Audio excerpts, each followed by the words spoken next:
Bismillahirrahmanirrahim. Assalamualaikum warahmatullahi wabarakatuh.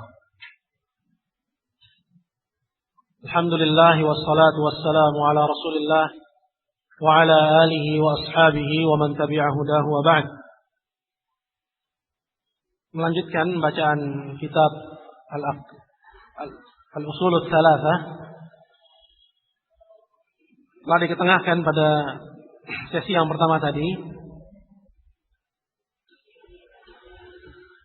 Yang terakhir, dan ini termasuk dari perkara yang penting, di mana penulis mengatakan wa a'zamu ma amara Allah bihi at-tauhid wa huwa ifradullah bil ibadah. Dan perintah Allah Subhanahu wa taala yang paling besar, atau amanah Allah Subhanahu wa taala yang paling besar kepada kita semua, itu adalah at-tauhid. Artinya tidak ada perintah yang paling besar daripada perintah untuk mentauhidkan Allah Subhanahu wa taala. Sebagaimana telah diketengahkan tadi, bahwa sampai-sampai Al-Qur'anul Karim yang jumlah juznya itu 30 juz dan ayatnya 6 ribuan, itu seluruhnya topik dan temanya tidak keluar dari pembahasan tentang tauhid. Ya. Tidak keluar dari pembahasan tentang tauhid.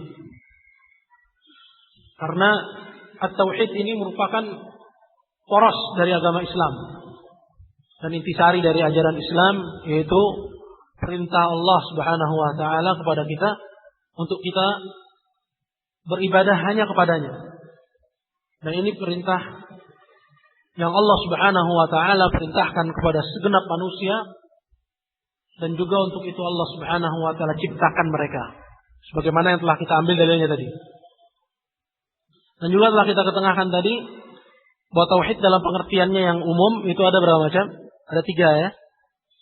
Yang pertama adalah tauhid rububiyah. Tauhid rububiyah itu pengertiannya adalah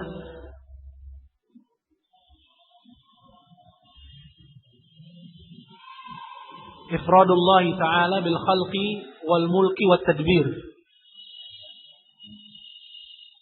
Yaitu menunggalkan Allah dalam penciptaan, kepemilikan dan pengaturan. Artinya meyakini bahwa Allah Azza wa Jalla sajalah yang menciptakan, memiliki dan mengatur alam semesta dan segala isinya. Ini tauhid rububiyah. Ini dalam perkara tauhid rububiyah enggak ada perbedaan antara adian. Antara segenap agama itu mereka nggak selisih. Mereka nggak bertikai dalam masalah tauhid rububiyah. Antara Nabi Muhammad sallallahu alaihi wasallam dengan orang-orang musyrikin kufar Quraisy ketika itu di Makkah, beliau alaihi salatu wasallam nggak ribut tentang ini. Ya, bahkan terjadi ittifaq, terjadi kesepakatan, kesamaan paham, persepsi bahwa Allah sajalah yang menciptakan, Allah sajalah yang memiliki, Allah sajalah yang mengatur alam semesta dan segala isinya. Artinya orang-orang musyrikin Makkah mengakui tauhid rububiyah. Tauhid rububiyah ini ya. Orang musyrikin Makkah mengakui bahwa Allah yang menciptakan, Allah yang memiliki, Allah yang mengatur alam semesta dan segala isinya. Alam semesta dan segala isinya. Tapi terjadi pertikaian antara setiap nabi dan kaumnya itu dalam jenis tauhid yang kedua. Yang disebut dengan tauhid apa? Tauhid al-uluhiyah. Yaitu yang artinya yang kita ambil tadi, menunggalkan Allah dalam peribadahan. Artinya hanya beribadah kepada Allah Azza wa Jalla, tidak beribadah kepada yang lainnya. Hanya menyerahkan ibadah untuk Allah, memperuntukkan salat, puasa, zakat, haji, ya, dan yang lain sebagainya dari ibadah-ibadah yang luas cakupannya untuk Allah semata. Ini tauhid uluhiyah. Inilah ajaran Islam itu letaknya pada jenis tauhid yang kedua. Jadi Nabi Shallallahu Alaihi Wasallam dan semua Nabi yang lainnya semuanya diutus untuk membawa tauhid jenis kedua ini, ya, yaitu mengajak mereka mengucapkan la ilaha illallah. Kalau kita lihat dalam dalam Al-Quran pada surat Al-A'raf, di situ Allah Subhanahu Wa Taala mengatakan wa ila adin akhahum huda. Dan kepada kaum Ad Allah utus saudara mereka yang namanya Hud. Qala ya qaumi ibudullaha ma lakum min ilahin ghairuh. Nabi Hud ini berkata, wahai kaumku, ibudullah, beribadahlah kalian kepada Allah, ma lakum min ilahin ghairuh. Tidak ada yang berhak kalian ibadahi kecuali Dia. Begitu pula ketika Allah mengatakan tentang Nabi Allah Saleh, wa ila Madyana akhahum Salihah. Dan kepada kaum Madian Allah utus saudara mereka yang namanya Saleh. Qala ya qaumi ibudullaha ma lakum min ilahin ghairuh. Saleh mengajak kaumnya, beribadahlah kalian kepada Allah, tidak ada yang berhak kalian ibadahi kecuali Dia. Dan seterusnya. Ya. Semua nabi dan rasul seluruhnya mengajak kepada peribadahan untuk Allah semata. Walaqad ba'atsna fi kulli ummatin rasulan an ibudullaha wa ijtanibut taghut. Dan sungguh kami telah mengutus pada setiap umat rasulnya masing-masing yang mereka semua mengajak kaumnya beribadahlah kalian kepada Allah dan tinggalkanlah perintah Allah. Dan ayat-ayat yang lain yang menunjukkan akan hal ini. Jadi inilah pengertian Islam secara umum ya. Yaitu ajakan Allah untuk beribadah hanya kepadanya. Maka seluruh nabi itu mengajak kaumnya kepada Islam, umatnya kepada Islam, ya, yaitu kepada peribadahan kepada Allah Subhanahu Wa Taala semata. Begitu pula semua Rasul mengajak kepada hal ini. Dan inilah inti dari ajaran Nabi kita Muhammad. Dan Nabi kita Muhammad bukan membawa agama baru. Beliau meneruskan ajaran Rasul-Rasul sebelumnya. Jadi ajaran tauhid ini peninggalan ya dari ajaran-ajaran para nabi dan rasul sebelumnya. Ya. Allah Subhanahu wa taala berfirman tentang Nabi Allah Ibrahim. Ya. Ibrahim berkata, "Wa ja'alaha kalimatan baqiyatan fi aqibihi la'allahum yarji'un." Dan Ibrahim menjadikan kalimat la ilaha illallah ini sebagai kalimat yang tetap ada pada keturunannya agar suatu saat ketika mereka lupa mereka masih bisa kembali. Jadi kesimpulannya bahwa tauhid adalah ajaran inti dari risalah Allah Subhanahu wa taala kepada segenap makhluk. Dan tauhid merupakan ya amanah utama yang Allah ya embankan kepada rasulnya. Dan itu juga merupakan dakwah semua nabi dan rasul dan tanggung jawab semua jin dan manusia, yaitu untuk mentauhidkan Allah Subhanahu wa taala. Apa yang maksud mentauhidkan Allah? Yaitu ibadah hanya kepada Allah. Orang yang ibadah kepada Allah, tapi ibadah kepada selain Allah juga, dia nggak mentauhidkan Allah. Dia nggak mentauhidkan Allah. Ya, sampai dia hanya ibadah untuk Allah semata. Begitu pula orang yang, ya, apalagi dia tidak beribadah kepada Allah Subhanahu Wa Taala sama sekali, maka dia tidak mentauhidkan Allah Tabaraka wa Taala. Maka sebagaimana namanya tauhid, yaitu ja'lu syai'i wahidan, menjadikan sesuatu itu satu. Yaitu memusatkan ibadah untuk Allah Tabaraka wa Ta'ala.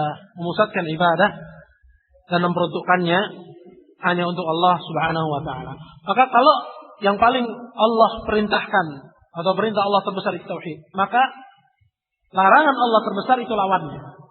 Lawan tauhid itu apa? Asyirk. Maka dikatakan di sini wa'a'dhamu ma nahaa anhu asyirk. Dan larangan Allah yang terbesar itu adalah kesyirikan. Karena ini ibarat air dengan minyak, dia tidak mungkin bersatu. Dia tidak mungkin bersatu. Ya, itu antara tauhid dengan asyirk. Apa definisi syirik? Qala wa huwa da'watu ghairihi ma'ah.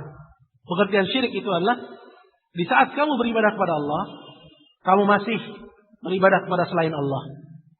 Di saat kamu beribadah kepada Allah, kamu juga masih beribadah kepada selain Allah. Di saat kamu sholat untuk Allah, kamu masih sholat pada kuburan. Kamu takut kepada Allah, kamu juga takut kepada selain Allah dalam urusan yang tidak disanggupi kecuali oleh Allah. Di saat kamu minta kepada Allah, kamu juga minta kepada selain Allah dalam urusan yang tidak disanggupi kecuali oleh Allah. Ya. Di saat kamu bernazar untuk Allah, kamu juga bernazar kepada makam. Ini syirik, yaitu sarfu ya ibadah li ghairillah.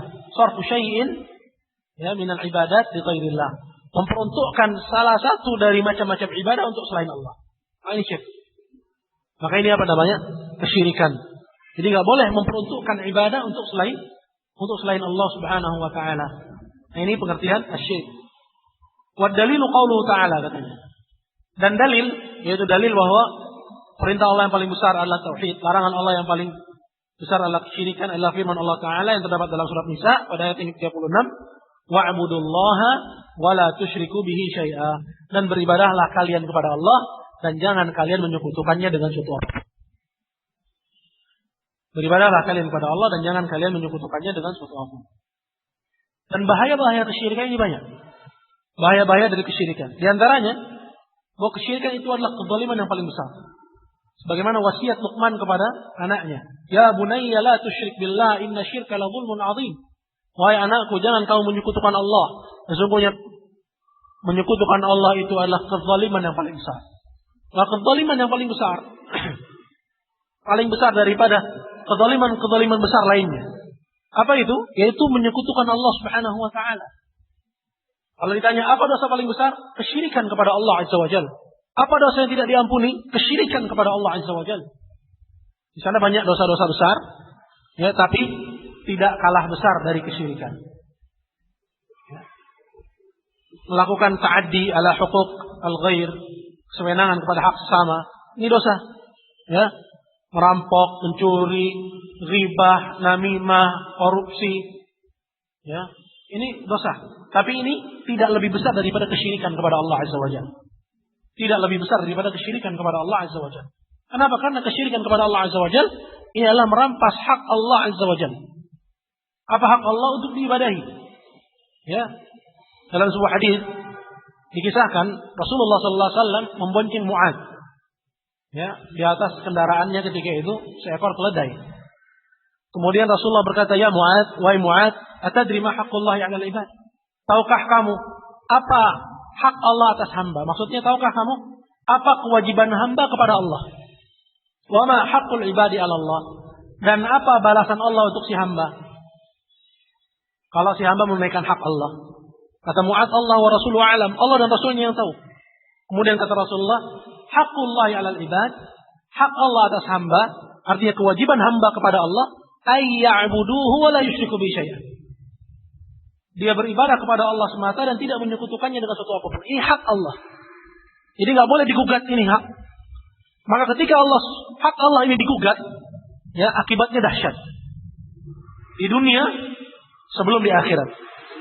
Di dunia seperti misalnya dalam Al-Quran Allah Subhanahu wa taala katakan dalam surat Maryam, ya, takadus samawati yatafattarna minhu wa tanshaqqul ardu wa takhirul jibalu hadda an da'u lirrahmani walada. Hampir-hampir saja langit itu pecah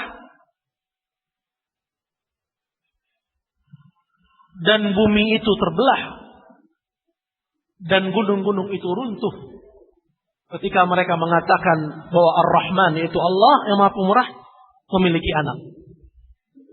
Jadi tatkala mereka menisbatkan Allah memiliki anak.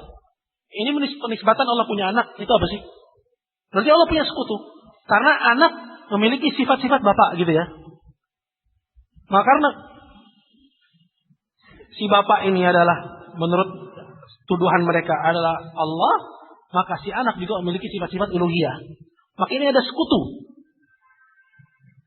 Ada sekutu Allah Azza wa Jalla. Maka di antara kesempurnaan sifat Allah Azza wa Jalla bahwa dia tidak pernah mengambil anak dan dia tidak beranak dan tidak diperanakkan. Ini menunjukkan kesempurnaan. Tapi kalau manusia nggak beranak, nggak sempurna. Tapi Allah Azza wa Jalla tidak beranak, itulah kesempurnaan dia. Maka akibat dari menisbatkan anak bagi Allah ini kesyirikan. Ya, karena kalau bapaknya adalah Allah, anaknya juga memiliki sifat ketuhanan. Ya, maka kalau bapaknya memiliki hak untuk diibadahi, begitu pula anaknya. Maka ini kesyirikan. Kata kesyirikan di sini. Maka akibatnya adalah seperti yang Allah Subhanahu wa taala gambarkan tadi. Takadus samawati yatafattarna minhu wa tanshaqqul ardu wa takhirul jibalu hadda. Dan perkara ini, ya, merupakan sebab yang nggak bisa dideteksi oleh ahli apa? Ahli bumi. Ya. Karena mereka hanya membaca sebab-sebab yang hassas yang bisa dideteksi melalui ilmu pengetahuan. Ya. Tapi luput dari mereka ilmu pengetahuan yang satu ini. Ya. Karena mereka sudah mengeluarkan definisi ilmu pengetahuan, ilmu agama. Coba dalam filsafat ilmu agama itu bukan bagian dari ilmu pengetahuan. Begitu bukan? Yang kuliah. Ya. Ilmu agama itu bukan ilmu pengetahuan. Makanya dalam sekolah kita dulu, yang namanya ilmu itu IPA sama IPS. Ilmu pengetahuan alam, ilmu pengetahuan sosial. Agama disebut ilmu agama enggak? Saya sudah keluarkan itu. Padahal ilmu itu pengertiannya adalah idraku syai' idrakan jaziman. Ya, menangkap sesuatu sebagaimana hakikatnya. Ya. Maka tidak ada sumber pengetahuan akan suatu ilmu yang lebih otentik dan lebih akurat daripada Al-Quran. Kemudian baru penelitian. Tapi dalam ilmu konvensional, Al-Quran itu nomor sekian. Bahkan kalau seorang berhujjah dengan Al-Quran, nggak dianggap, oh ini nggak ilmiah. Begitu bukan? Alasannya apa? Al-Quran dibilang. Bumi itu 7 lapis loh Pak. Ya, alasannya apa? Al-Quran. Allah berfirman dalam Al-Quran Al-Karim, ya. Kata Allah Subhanahu wa taala, "Walladzi khalaqa sab'a samawatin wa minal ardi mithlahun." Dialah yang menciptakan 7 lapis langit dan bumi sepertinya. 7 lapis juga. Wahyu, ya, itu adalah sumber berita dari yang menciptakannya. Otentik enggak? Maka masuk di akal bahwa ini otentik. Bukti yang akurat. Dialah Allah yang menciptakan, dia mengabarkan. Ya, walaupun tanpa kita teliti, tanpa kita selidiki, tanpa kita menyelami bumi, kita gali-gali, benar enggak 7 lapis? Ya. Maka dia sudah otentik. Maka kesalahan dalam filsafat ilmu itu, dia sudah mengeluarkan ilmu agama dalam pengertian ilmu pengetahuan. Nah, kita kembali kepada pembahasan kita tadi, bahwa kesyirikan itu memiliki akibat yang dahsyat. Ya, pada kehidupan masyarakat seperti tadi akan menciptakan bencana. Begitu pula, ya, ini akan mengundang dosa, bahkan dia adalah dzambun la yughfar, dosa yang tidak diampuni oleh Allah Subhanahu wa taala. Dalam ayat Al-Quran Allah berfirman, "Innahu may yusyrik billah faqad harramallahu 'alaihi jannah wa ma'wahu an-nar wa ma lidh-dhalimin min ansar." Sesungguhnya orang yang menyekutukan Allah, melakukan kesyirikan kepada Allah, Allah haramkan dia masuk dalam surga. Harramallahu 'alaihi jannah wa ma'wahu an-nar, tempat kembali neraka. Dan tidak ada bagi orang yang zalim itu seorang pun penolong, enggak ada yang bisa nolong dia. Enggak ada yang bisa nolong dia. Ya, jadi ini bahaya terbesar bagi kemanusiaan itu adalah kesyirikan kepada Allah Subhanahu wa taala, bukan pemanasan global. Ya. Bukan pemanasan global, melainkan apa? Kesyirikan kepada Allah Subhanahu wa taala, karena pemanasan global, ya, mau ini berita benar ataupun ya dusta, dunia ini masiruhu, ya, akan berakhir kepada apa? Kepada kiamat nanti. Dunia ini pasti akan berakhir pada kiamat. Ya. Bahwa kehidupan ini akan berakhir. Ya. Akan tapi, ya, setelah itu semua apa? Ini harus jadi penilaian kita. Bahwa di sana ada negeri akhir, di mana seorang akan menerima balasannya, yang baik akan menerima kebaikan, yang buruk akan menerima keburukan. Makanya Allah mengatakan, "Fal tanzur nafsum ma qaddamat lighad." Maka hendaklah setiap jiwa mempersiapkan apa yang dia siapkan untuk hari esok. Yaitu untuk hari akhir, untuk hari kiamat, untuk perjumpaannya dengan Allah Subhanahu wa taala, dari yang berupa amal soleh, dari yang berupa amal yang soleh. Baik. Dan di antara bahaya kesyirikan juga, bahwa orang yang wafat dalam keadaan syirik, ya, bahwa dosa kesyirikan itu menggugurkan amalan yang pernah dilakukan oleh seorang hamba. Ini bahaya kesyirikan. Allah Subhanahu wa taala berfirman, "Wa qadimna ila ma 'amilu min 'amalin faja'alnahu 'aba'an mansura." Dan kami hadapkan mereka kepada amalan yang dahulu mereka pernah kerjakan di dunia, dan kami jadikan pahala-pahalanya dia itu bagaikan debu-debu yang berterbangan. Jadi kalau seorang sudah punya bekal amal ibadah, dia sedekah sana, sedekah sini, kasih buka puasa sana, kasih buka puasa sini, dia menyembelih kurban di sini, kurban di sana, dia kirim bantuan untuk bencana, yatim piatu dan lain sebagainya, amalnya banyak. Beramal sengit luar biasa, nggak terkira. Orang tahunya dia dermawan. Tapi suatu ketika, ya, ketika dia ditimpa musibah, dia datang ke Mbah Marijan misalnya, ya, atau ke Gunung Bromo, atau dia melakukan suatu ritual kesyirikan, dia nyembelih ayam cemani misalnya, ayam hitam, ya. Maka amalan yang pernah dia kerjakan itu gugur, nggak ada nilainya di sisi Allah Subhanahu wa taala. Ya. Walau asyraku, kata Allah, kalau saja mereka melakukan dosa kesyirikan, la habita anhum ma kanu ya'malun. Maka Allah akan gugurkan semua amalan yang pernah mereka kerjakan. Salatnya, pahalanya sepanjang tahun sampai umurnya sekian ini, itu gugur semua. Kan dinilai oleh Allah Subhanahu wa taala. Ya, puasanya sampai dia berumur sekarang ini, itu enggak dinilai yang dulu-dulu oleh Allah Subhanahu wa taala. Jangankan kita, Nabi saja Allah Subhanahu wa taala tegur, la in asyrakta la yahbatanna 'amaluk. Kalau kamu hai Nabi melakukan dosa syirik, Allah gugurkan amalanmu. Wa la takunanna minal khasirin, dan pastilah kamu akan menjadi orang yang merugi. Jadi momok dan bahaya laten itu bukan PKI. Bahaya laten, komunis. Tapi lebih bahaya lagi apa? Kesyirikan kepada Allah Azza wa Jalla. Kesyirikan kepada Allah Azza wa Jalla. Oleh karena itu, para nabi dan rasul, ya, dan termasuk juga nabi kita, paling takut dari dosa ini. Contoh Nabi Ibrahim, dia berdoa dalam Al-Quran, Rabbi jinubni wa baniya na'budal asnam. Wahai Rabbku, jauhkanlah aku, gak cukup aku, dan juga anak keturunanku dari beribadah kepada berhala. Rabbi innahunna adlalna katsiran minan nas. Wahai Rabbku, sesungguhnya mereka itu telah menyesatkan banyak sekali manusia. Dan anehnya sekarang di negeri kita, bahkan kesyirikan itu dipopulerkan oleh orang-orang yang menisbatkan dirinya kepada agama. Waliyahzubillah. Orang-orang yang notabene dia itu kiai, orang notabene dia itu ustaz, justru dia menjajakan kesyirikan. Allahumma musta'an.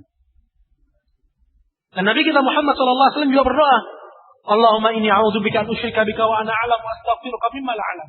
Ya Allah, aku berlindung kepadamu dari kesyirikan yang aku ketahui, dan aku mohon ampun dari kesyirikan yang aku tidak tahu. Maka Nabi kita memperingatkan kita, akhwafu ma akhafu alaikum asyirkul asghar. Yang paling aku khawatirkan menimpa kalian itu syirik kecil. Karena orang yang sudah tahu bahaya syirik besar, tinggal saringan berikutnya. Apa itu? Saringan dari syirik kecil. Karena syirik besar ataupun kecil itu tidak diampuni oleh Allah Azza wa Jalla. Dalam Al-Quran Allah berfirman, innallaha la yaghfiru ayyushraka bih. Ini diantara bahaya yang lain, bahwa kesyirikan termasuk dosa yang tidak diampuni. Sesungguhnya Allah tidak mengampuni dosa syirik dan mengampuni dosa yang lainnya bagi siapa yang Allah kehendaki. Artinya kalau antum wafat membawa dosa, di antara dosa-dosa tersebut ada syirik, ada dosa kesyirikan, dan dosa semuanya ini belum antum sempat taubat padanya pada Allah Subhanahu wa taala. Maka dosa kesyirikan itu tidak diampuni oleh Allah Subhanahu wa taala. Tapi kalau misalnya antum wafat misalnya, membawa dosa-dosa yang belum sempat taubat, tapi bersih dari dosa kesyirikan, antum gak punya dosa syirik, maka antum termasuk dari golongan yang kedua, wa yaghfiru ma duna dzalik, dan Allah mengampuni dosa-dosa yang lainnya. Itu selain dari kesyirikan yang belum sempat antum taubat darinya. Itu kalau antum wafat dan membawa dosa-dosa selain kesyirikan. Tapi kalau antum wafat membawa dosa-dosa, termasuk diantaranya dosa kesyirikan, dan antum belum sempat taubat darinya, antum gak diampuni oleh Allah Subhanahu wa taala. Maka alangkah bahayanya kesyirikan ini. Oleh karena itu para nabi dan rasul adalah orang yang paling sengit dalam memperingati umatnya dari kesyirikan. Jadi terakhir sini kita mengetahui bahwa perintah Allah paling besar apa? Mentauhidkan Allah, memurnikan ibadah untuk Allah Subhanahu wa taala, beribadah hanya untuk Allah Azza wa Jalla. Dan yang kedua adalah bahwasanya larangan Allah yang paling besar itu adalah menyekutukan Allah Subhanahu wa taala. Selanjutnya qala, fa idza qila laka mal usulul tsalatsa allati yajibu 'ala al-insan ma'rifatuha. Apabila kamu ditanya, apa itu tiga landasan utama yang wajib bagi manusia untuk mengetahuinya? Faqul, maka jawablah, ma'rifatul 'abdi rabbah wa dinahu wa nabiyahu Muhammadan sallallahu alaihi wasallam. Yaitu seorang hamba mengenal Rabbnya dan mengenal agamanya dan mengenal nabinya Muhammad sallallahu alaihi wasallam. Ini usul salasahnya nih. Tiga landasan utama. Dan tiga perkara ini merupakan yang pertama kali kita akan pertanggungjawabkan awal kali kita masuk alam kubur. Awal kali kita masuk alam kubur. Karena sebenarnya disebutkan dalam sebuah hadis bahwa apabila seorang hamba telah diletakkan di kuburannya, yang dikuburnya, kemudian yang mengantarkannya telah pergi, atahu malakan. Datang kepadanya dua orang malaikat. Yang satu berdiri di kepalanya, yang satu lagi berdiri di kakinya. Menanyakan tiga hal. Yang pertama, man rabbuk? Siapa Rabbmu? Wa ma dinuk? Yang kedua, apa agamamu? Dan yang ketiga, wa man nabiyyuk? Dan siapa nabimu? Ya. Adapun orang yang mukmin, maka dia akan menjawab, Rabbku adalah Allah, dini adalah Islam, agamaku adalah Islam, dan nabiku adalah Muhammad sallallahu alaihi wasallam. Dan dalam kondisi seperti itu, orang yang fasih, memiliki lisan sekalipun, dia tidak bisa menjawab kalau dia bukan termasuk ahli taat. Orang yang sering senang dan gemar melakukan ketaatan kepada Allah Azza wa Jalla. Begitu pula orang yang terbata-bata bicara, kalau dia ahli taat, dia bisa menjawab. Dia bisa menjawab. Maka orang yang beriman dia akan menjawab dengan jawaban yang benar. Maka setelah itu dibukakanlah untuk dia pintu ke surga, dan dia akan mendapati wanginya, dan diluaskanlah kuburannya. Dia di situ tidur dengan nyenyak. Dan sebaliknya, adapun al-murtab, orang yang ragu terhadap agama Allah Azza wa Jalla, ya, atau orang yang selalu melakukan kemaksiatan kepada Allah Azza wa Jalla, orang yang kufur kepada Allah Azza wa Jalla, maka dia nggak bisa menjawab. Dia akan mengatakan, ha, aku mendengar orang mengatakan ini, maka aku ikut-ikutan. Maka tidak ada dan tidak dibolehkan taklid dalam perkara akidah. Harus belajar. Harus belajar. Ya. Tidak ada kata taklid dalam perkara akidah. Harus mempelajarinya. Maka orang tersebut ketika dia tidak bisa menjawab jawaban malaikat, maka dipukulkanlah kepadanya, itu kepada kepalanya dengan sebuah palu yang terbuat dari besi. Ya, kemudian dia teriak dengan teriakan yang apabila orang yang hidup mendengarnya, itu pastilah dia akan saik, akan langsung pingsan. Orang hidup mendengarnya akan langsung pingsan. Ya. Dan teriakan itu tidak bisa didengar kecuali oleh binatang yang ada. Maka ketika itu bertemulah tulang belulangnya. Ya. Karena disempitkan kuburannya sehingga bertemulah tulang belulangnya. Dan dibukakanlah pintu ke neraka jahanam, dan dia di situ dia mendapatkan baunya dan hawa panasnya. Dan seperti itu dia menunggu hari kiamat. Maka ini perkara yang mendasar sekali. Di mana seorang mengenal agamanya. Sebelumnya dia mengenal Rabbnya, mengenal agamanya. Dan yang ketiga mengenal Nabinya Muhammad sallallahu alaihi wasallam. Selanjutnya qala fa idza qila laka man rabbuk, maka apabila kamu ditanya siapakah Rabbmu, faqul, maka jawablah, Rabbi Allahu alladzi rabbani wa rabba jami'al alamin bi ni'amihi wa huwa ma'budi laisa li ma'budun siwah. Maka jawablah, Rabbku adalah Allah. Di sini ada dua. Yang pertama adalah Rabb, yang kedua adalah Allah. Ya. Apa itu Rabb? Dan Rabb ini adalah nama Allah yang dia itu sering dipanggil dengannya. Kalau kita lihat doa para nabi dalam Al-Quran, ketika para nabi itu berdoa, yang dipanggil itu dengan menggunakan nama Rabb. Rabbi auzi'ni an ashkura ni'mataka allati an'amta alayya. Doanya Nabi Sulaiman, wahai Rabbku, anugerahkanlah kepadaku untuk aku bisa bersyukur atas nikmat yang Engkau berikan kepadaku. Rabbi shrah li sadri wa yassir li amri. Wahai Rabbku, lapangkanlah dadaku dan mudahkanlah urusanku. Doanya Nabi Allah Musa.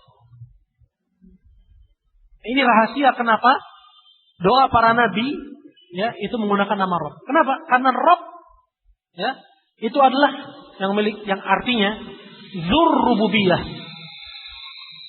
Yaitu yang memiliki dan menguasai rububiyah. Apa itu rububiyah? Rububiyah itu tiga. Ada tiga rububiyah itu. Apa aja? penciptaan, kepemilikan, dan pengaturan. Artinya dia yang menciptakan alam semesta dan segala isinya. Sekaligus dia juga yang memiliki dan dia juga yang mengatur. Dia juga yang mengatur. Dan manusia itu nggak keluar dari tarbiyah Allah Azza wa Jalla. Dari pengertian tarbiyah yang umum ataupun yang khusus. Yang umum yaitu yang mencakup segenap makhluk. Diciptakan, dikasih makan, ya. Yang laki-laki dikasih istri, yang perempuan dikasih suami, dikasih anak, kasih fasilitas. Mukmin kafir kebagian. Mukmin kafir kebagian. Ini umum. Yang khusus tarbiyah Allah kepada hamba-hambanya yang beriman, dikasih keimanan dan disokong dia dengan pertolongan dari Allah Subhanahu wa taala. Maka pertolongan Allah itu bagian dari rububiyah Allah tabaraka wa taala. Maka para anbiya ketika berdoa memanggil Allah dengan sebutan Rabb. Itu makna Rabb. Yang kedua adalah Allah. Allah itu artinya dzul uluhiyah, yaitu yang diibadahi. Yang diibadahi. Maka di sini dikatakan, apabila kamu ditanya siapa Rabbmu, maksudnya siapa yang menciptakan, memiliki dan mengaturmu, faqul Rabbi Allah. Rabbku adalah Allah. Artinya yang menciptakan, memiliki dan mengaturku adalah Allah. Tadi sudah dikatakan Allah itu artinya apa? Yang diibadahi. Artinya dialah yang menciptakan, memiliki dan mengatur, kepada dialah aku beribadah. Jadi nanti akan datang dalilnya. Rabbku adalah Allah. Alladzi rabbani, yang telah mentarbiyahku. Dengan tarbiyah yang umum dan khusus tadi. Diciptakan, dikasih rezeki, kasih fasilitas, dikasih keimanan. Ya, sebagai orang muslim. Yang telah mentarbiyahku dan mentarbiyah segenap alam dengan nikmatnya. Karena tidak ada satupun di alam semesta ini yang keluar dari nikmat Allah Tabaraka wa Ta'ala. Hatta orang kafir sekalipun kebagian nikmat Allah. Dari nikmat Allah yang sifatnya umum. Ya, dari nikmat Allah yang sifatnya umum, karena nikmat Allah ada yang umum, ada yang khusus. Yang umum yang mencakup orang kafir sekalipun, mencakup binatang sekalipun, semua kebagian. Orang kafir punya suami, dia juga punya istri, punya anak keturunan, punya fasilitas hidup dan kesempatan hidup. Ya, begitu pula binatang. Sebagaimana orang Islam, tapi mereka tidak diberi anugerah keimanan dan pertolongan dari Allah Subhanahu wa taala, tidak dijaga keimanannya dari hal-hal yang merusaknya. Sebagaimana kita orang yang beriman, Allah jaga kita dan keimanan kita dari hal-hal yang merusak keimanan kita. Maka jawablah, Rabbku adalah Allah yang telah mentarbiyahku dan mentarbiyah segenap alam dengan nikmat-nikmatnya.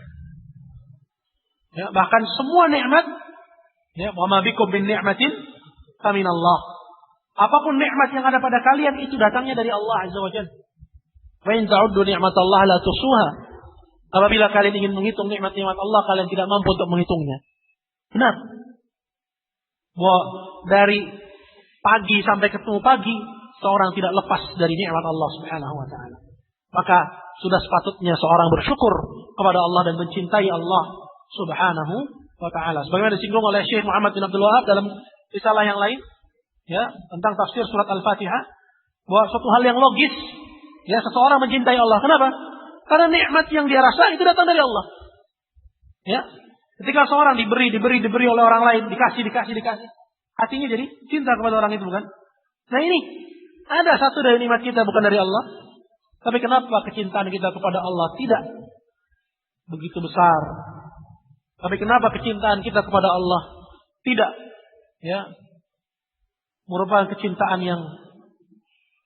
yang agung? Melainkan cinta kita kepada dunia, kepada anak istri kita, itu melebihi kecintaan kita kepada Allah dan agama.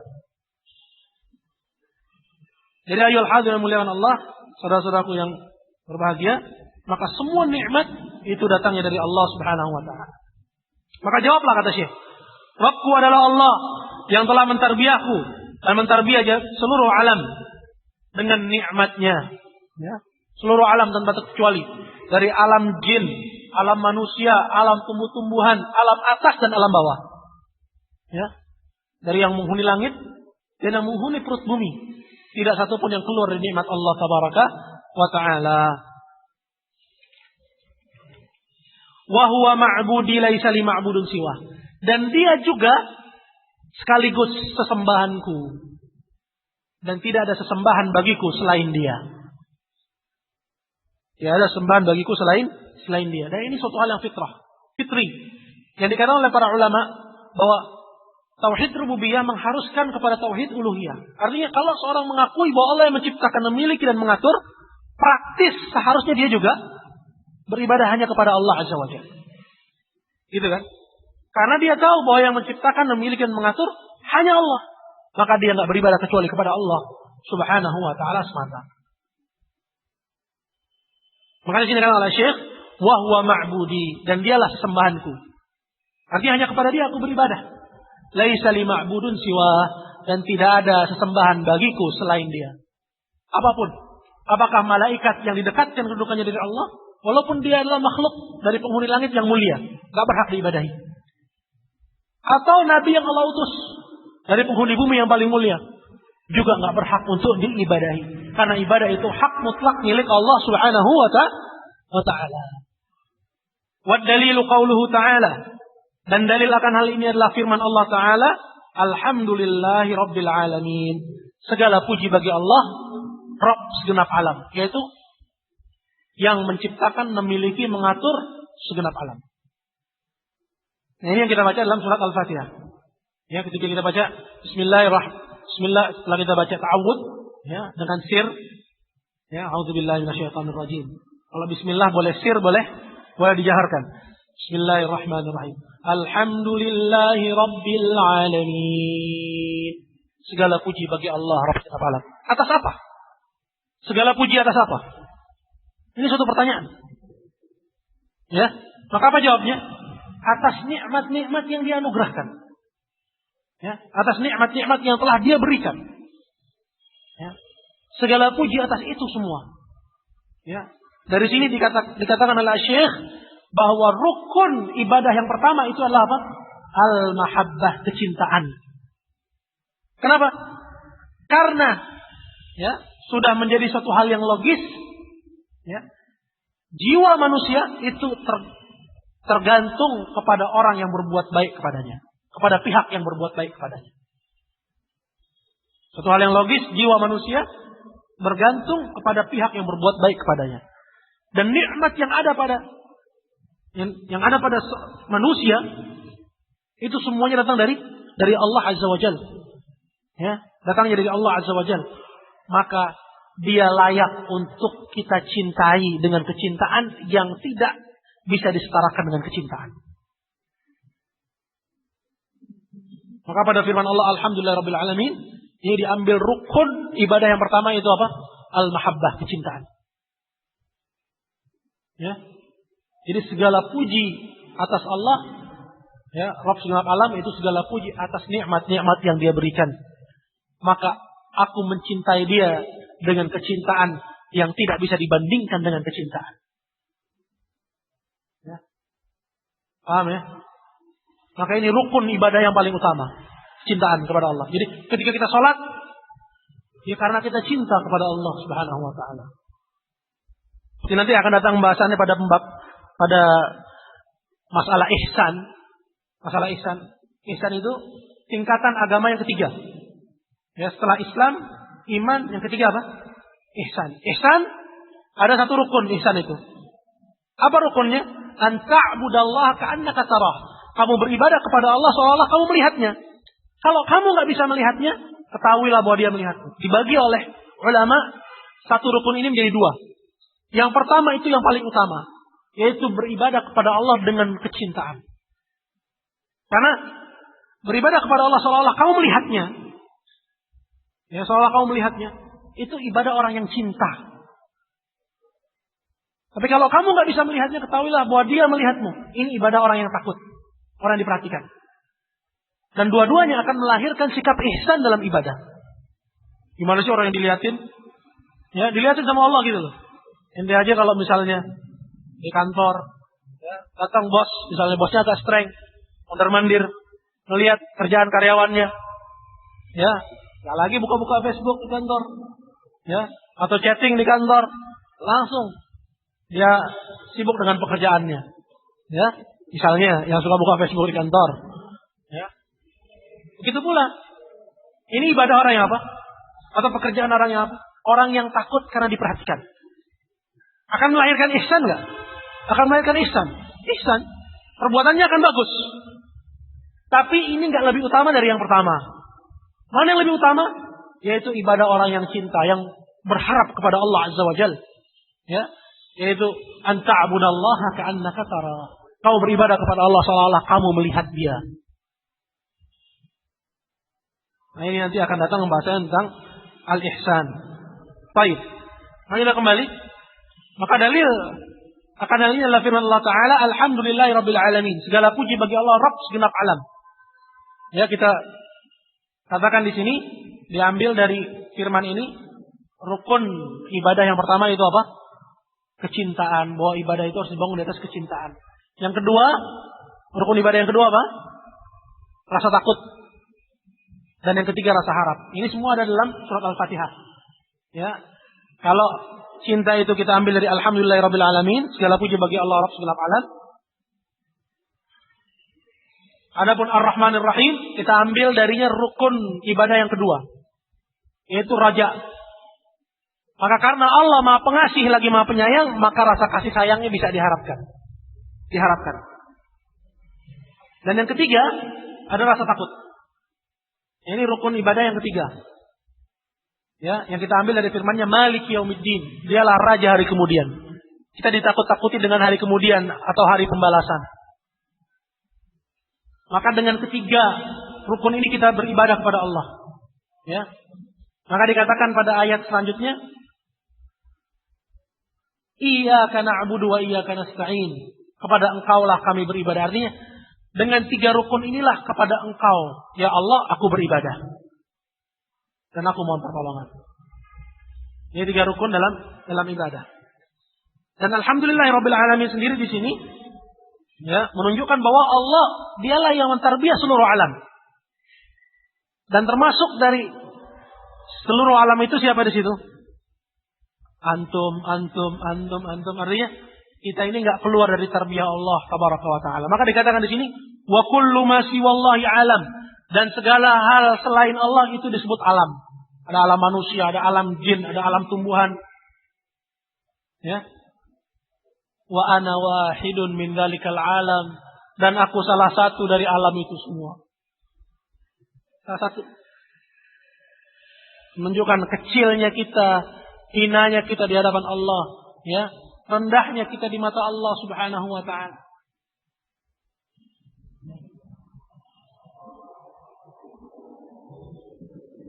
Allah Subhanahu wa taala firman dalam Al-Qur'an Al-Karim, "In takfuru fa innallaha ghaniyyun 'ankum." Kalau kalian kufur, sesungguhnya Allah tidak butuh kepada kalian semua. Maka ayyuhal hadirin muliakan Allah, tidak ada satupun di alam semesta ini yang keluar dari tarbiyah Allah Subhanahu wa taala, dan semuanya dituntut untuk beribadah kepada Allah. Memurnikan ibadah hanya untuk Allah Subhanahu wa ta'ala, jinnya dan juga manusianya.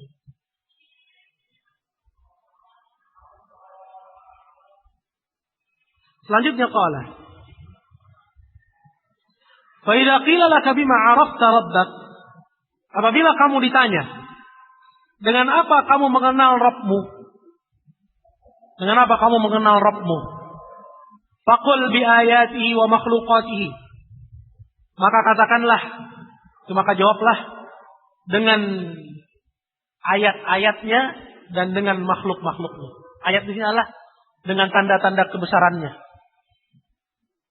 Ya, karena izamil makhluk yadullu ala izamil khaliq. Besarnya makhluk adalah bukti akan besarnya Allah Subhanahu wa taala. Sebutkan dalam Al-Qur'an, "Wa ma qadarullah haqqa qadrih." Kalian tidak mengagungkan Allah dengan pengagungan yang selayaknya. Enggak ada. Dan tentunya orang-orang musyrikun. Gak ada manusia yang mengagungkan Allah dengan pengagungan yang selayaknya. Ya, tapi yang bisa mendekati adalah mereka yang menuntut ilmu. Tentunya ilmu at-tauhid, dari tauhid uluhiyah dan tauhid al-asma wa sifat. Karena dengan dia mengenal Allah Azza wa Jalla dengan nama-nama dan sifatnya, maka akan timbul darinya apa? Pengagungan ya yang besar kepada Allah Azza wa Jalla. Nah, tapi orang-orang musyrikun dan orang-orang yang melakukan kemaksiatan kepada Allah, mereka tidak mengagungkan Allah dengan pengagungan yang selayaknya. Allah berfirman, "Wa ma qadarullah haqqa qadrih." Mereka tidak mengagungkan Allah dengan pengagungan yang selayaknya. Kemudian kata Allah, wal ardu jami'an qabdatuhu yaumal qiyamah. Padahal bumi seluruhnya dalam genggaman Allah di hari kiamat. Was samawati matwiyatum biyaminih, dan langit yang 7 lapis dilipat oleh Allah dengan tangan kanannya. Dilipat oleh Allah dengan tangan kanannya. Bahkan dalam hadis itu penggambarannya lebih dahsyat lagi. Ya. Penggambaran lebih dahsyat lagi. Seperti yang disebutkan oleh Syekh Muhammad bin Abdul Wahab dalam akhir kitab Tauhid. Itu tentang jarak antara bumi dengan langit. 500 tahun perjalanan. Jarak antara langit yang satu dengan langit yang kedua. Ya, 500 tahun perjalanan. Kemudian di atas langit yang ketujuh ada air. Yang permukaan dengan dasarnya 500 tahun perjalanan. Kemudian di atasnya ada arsy-Nya Allah. Kemudian di atasnya Allah Subhanahu wa ta'ala. Dan dia menyaksikan apa yang dilakukan oleh hambanya. Ini menunjukkan keagungan yang besar dari Rabb kita Jalla wa Ala. Wa ana wahidun min dzalikal alam. Dan aku salah satu dari alam itu. Menunjukkan kecilnya kita, hakirnya, hinanya kita, dan rendahnya kita. Maka kita mengenal Allah Subhanahu wa ta'ala itu dengan tanda-tanda kebesarannya. Itu dari makhluk. Karena besarnya makhluk itu menandakan akan besarnya Al-Khaliq yang menciptakan. Wa min ayatihi, dan di antara tanda-tanda kebesaran Allah Azza wa Jalla adalah al-lailu wan nahar wasyamsu wal qamar. Adanya siang dan malam. Ini merupakan tanda kebesaran Allah Azza wa Jalla. Ya, siang dijadikan oleh Allah untuk mencari ma'isyah dan malam dijadikan untuk istirahat. Ya, bagaimana kalau Allah jadikan siang itu selama-lamanya atau malam terus-menerus? Sebagaimana Allah Subhanahu wa ta'ala firmankan dalam Al-Qur'an. Wa ja'alna al-laila libasa wa ja'alna an-nahara ma'asya. Dan kami jadikan malam itu libas, menyelimuti sebagai tempat istirahat. Wa ja'alna an-nahara ma'asya, dan kami jadikan siang itu sebagai tempat untuk mencari ma'isyah, kehidupan. Ini merupakan tanda kebesaran Allah. Wasyamsa wal qamar, dan matahari dan juga bulan. Adanya matahari, adanya bulan dan perputaran di antara keduanya. Ini merupakan tanda kebesaran Allah. Dengannya kita mengenal Rabb kita Jalla wa Ala yang menciptakannya. Bahwa Dia adalah ya, Rabb yang maha besar. Wa min makhluqatihi, dan di antara makhluk-makhluknya adalah as-samawati as-sab' wal araduna as-sab'. Wa man fihinna wa ma bainahunna wa ma bainahuma. Dan di antara makhluk-makhluk Allah, langit yang 7 lapis dan bumi yang 7 lapis. Dan apa-apa yang terdapat pada keduanya, yaitu yang terdapat di langit dan apa yang terdapat di bumi. Wa ma bainahuma, dan apa-apa yang terdapat di antara keduanya, antara langit dan bumi. Dari benda-benda langit yang kita tahu dan yang tidak kita ketahui. Ya.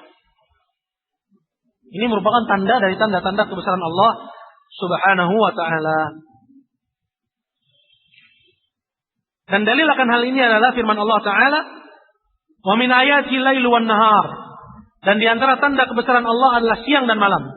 Wasyamsu wal qamar, dan matahari dan juga bulan. La tasjudu lisyamsi wala lil qamar, jangan kalian sujud kepada matahari dan bulan. Wasjudu lillahi alladzi khalaqahunna in kuntum iyyahu ta'budun. Tapi sujudlah kepada yang menciptakan itu semua. Yaitu siapa? Allah Azza wa Jalla. Beribadahlah kepada yang menciptakan itu semua. Wasjudu lillah, kepada Allah yang telah menciptakan itu semua. In kuntum iyyahu ta'budun, kalau benar-benar bahwa kalian hanya kepadanya beribadah. Wa qauluhu ta'ala, dan firman Allah Ta'ala, inna rabbakumullahu alladzi khalaqas samawati wal ard. Sesungguhnya Rabb kalian yang menciptakan kalian, memiliki, mengatur kalian adalah Allah yang layak kalian ibadahi. Gitu ya. Allah sudah kita lot, bahwa artinya apa? Yang berhak untuk diibadahi. Sesungguhnya menciptakan kalian, memiliki dan mengatur kalian adalah yang layak kalian ibadahi. Alladzi khalaqas samawati wal ard, yang telah menciptakan langit dan bumi fi sittati ayyam, dalam 6 hari. Ya. Orang Yahudi menuduh Allah setelah Allah menciptakan langit dan bumi selama 6 hari, bahwa Dia istirahat. Allah bantah tuduhan orang Yahudi, wa ma massana min lughub. Kami tidak disentuh dengan keletihan. Ini menunjukkan kebesaran Allah Subhanahu wa ta'ala. Ya. Tsumma stawa 'alal 'arsy, kemudian dia beristiwa, dia tinggal ya di atas arsy-Nya atau menuju arsy-Nya. Yughshil lailan nahar, dia memutar siang dengan malam. Yatlubuhu hasitha, dengan cepat. Wasyamsa wal qamara wan nujuma musakhkharatin li amrih, dan dia juga yang menciptakan langit atau matahari dan bulan dan juga bintang-bintang, seluruhnya di bawah ya kendali dari perintahnya. Ala lahul khalq wal amru, ketahuilah hanya milik Allah lah penciptaan dan perintah itu. Artinya menciptakan, kuasa menciptakan itu hanya Allah Azza wa Jalla. Ya. Tabarakallahu rabbul alamin, Maha suci Allah, Rabb segenap alam. Nah, ini ayat ini menunjukkan kepada kita bahwa dialah Allah Azza wa Jalla yang menciptakan makhluk-makhluknya. Matahari, bulan, langit, dan bumi, dan memutar siang dan malam. Dan dari makhluk-makhluknya ini dan tanda-tanda kebesarannya ini, kita mengetahui akan kebesaran Allah Azza wa Jalla. Jadi dengan apa kita mengenal Allah? Yaitu dengan tanda-tanda kebesarannya dan dengan makhluk-makhluknya. War-Rabbu huwal ma'bud. Dan Rabb, maksudnya yang menciptakan, memiliki dan mengatur, huwal ma'bud, dialah al-ma'bud, yaitu yang diibadahi. Ya. Dan Rabb itu adalah yang diibadahi. Dan dalil akan hal ini adalah ya ayyuhan nasu u'budu rabbakumul ladzi khalaqakum wal ladzina min qablikum la'allakum tattaqun alladzi ja'ala lakumul arda firasyan was samaa'a binaa'a wa anzala minas samaa'i maa'a fa akhraja bihi minas samarati rizqan lakum fala taj'alu lillahi andada wa antum ta'lamun. Ayat ke-21 dan 22 dari surat Al-Baqarah. Ini perintah pertama secara urut dalam Al-Qur'an. Ayat ini merupakan perintah pertama secara urut. Jadi kalau kita buka dari surat Al-Fatihah, itu belum ada perintah. Masuk surat Al-Baqarah belum ada perintah. Masuk ayat 21 baru ada perintah. Jelas ya? Dan perintah yang pertama kali menurut urut ayat Al-Quran itu perintah untuk beribadah kepada Allah Azza wa Jalla semata. Sekaligus juga larangan pertama kali secara urut dalam Al-Quran, ya secara tertib ayatnya, itu larangan dari menyekutukan Allah. Ayat ini dibuka dengan ajakan untuk beribadah kepada Allah, ditutup dengan larangan dari menyekutukan Allah Subhanahu wa taala. Allah berfirman, wahai sekalian manusia. Ini menunjukkan bahwa risalah tauhid itu berlaku bagi segenap manusia. Maka orang Yahudi, orang Nasrani yang ada sekarang dan dia tidak beriman kepada risalah Muhammad, dia kafir, ya, dan di akhirat mereka kekal di neraka jahanam, waliyadzubillah. Dan sebuah hadis dikatakan oleh Rasulullah sallallahu alaihi wasallam, la yasma'u bi ahadun min hadhil ummah yahudiyyun wala nasraniyyun thumma la yu'minu bi illa kana min ashabil jahim. Tidak ada seorang pun dari umat ini, ya, Yahudi ataupun Nasrani, ya, yang mendengar perihal aku, kata Rasulullah. Bahwa di sana ada Nabi yang namanya Muhammad. Kemudian dia tidak mengimaniku sebagai Rasulullah, sebagai utusan Allah. Maksudnya dia tidak masuk Islam. Ya, maka pastilah dia menjadi penghuni neraka jahim. Maka pastilah dia menjadi penghuni neraka jahim. Ya. Jadi orang Yahudi, orang Nasrani itu mereka dituntut untuk mengimani Muhammad sebagai Nabi dan Rasul mereka juga. Salawatullah wassalamu alaihi. Tapi sekarang ini banyak ya pemikiran. Di antaranya yang mengatakan ya bahwa boleh seseorang beragama selain agama Islam. Apa hukum orang seperti ini? Orang yang mengatakan boleh beragama selain Islam, batal Islamnya kalau dia Muslim. Ya. Kalau dia Muslim maka batal Islamnya.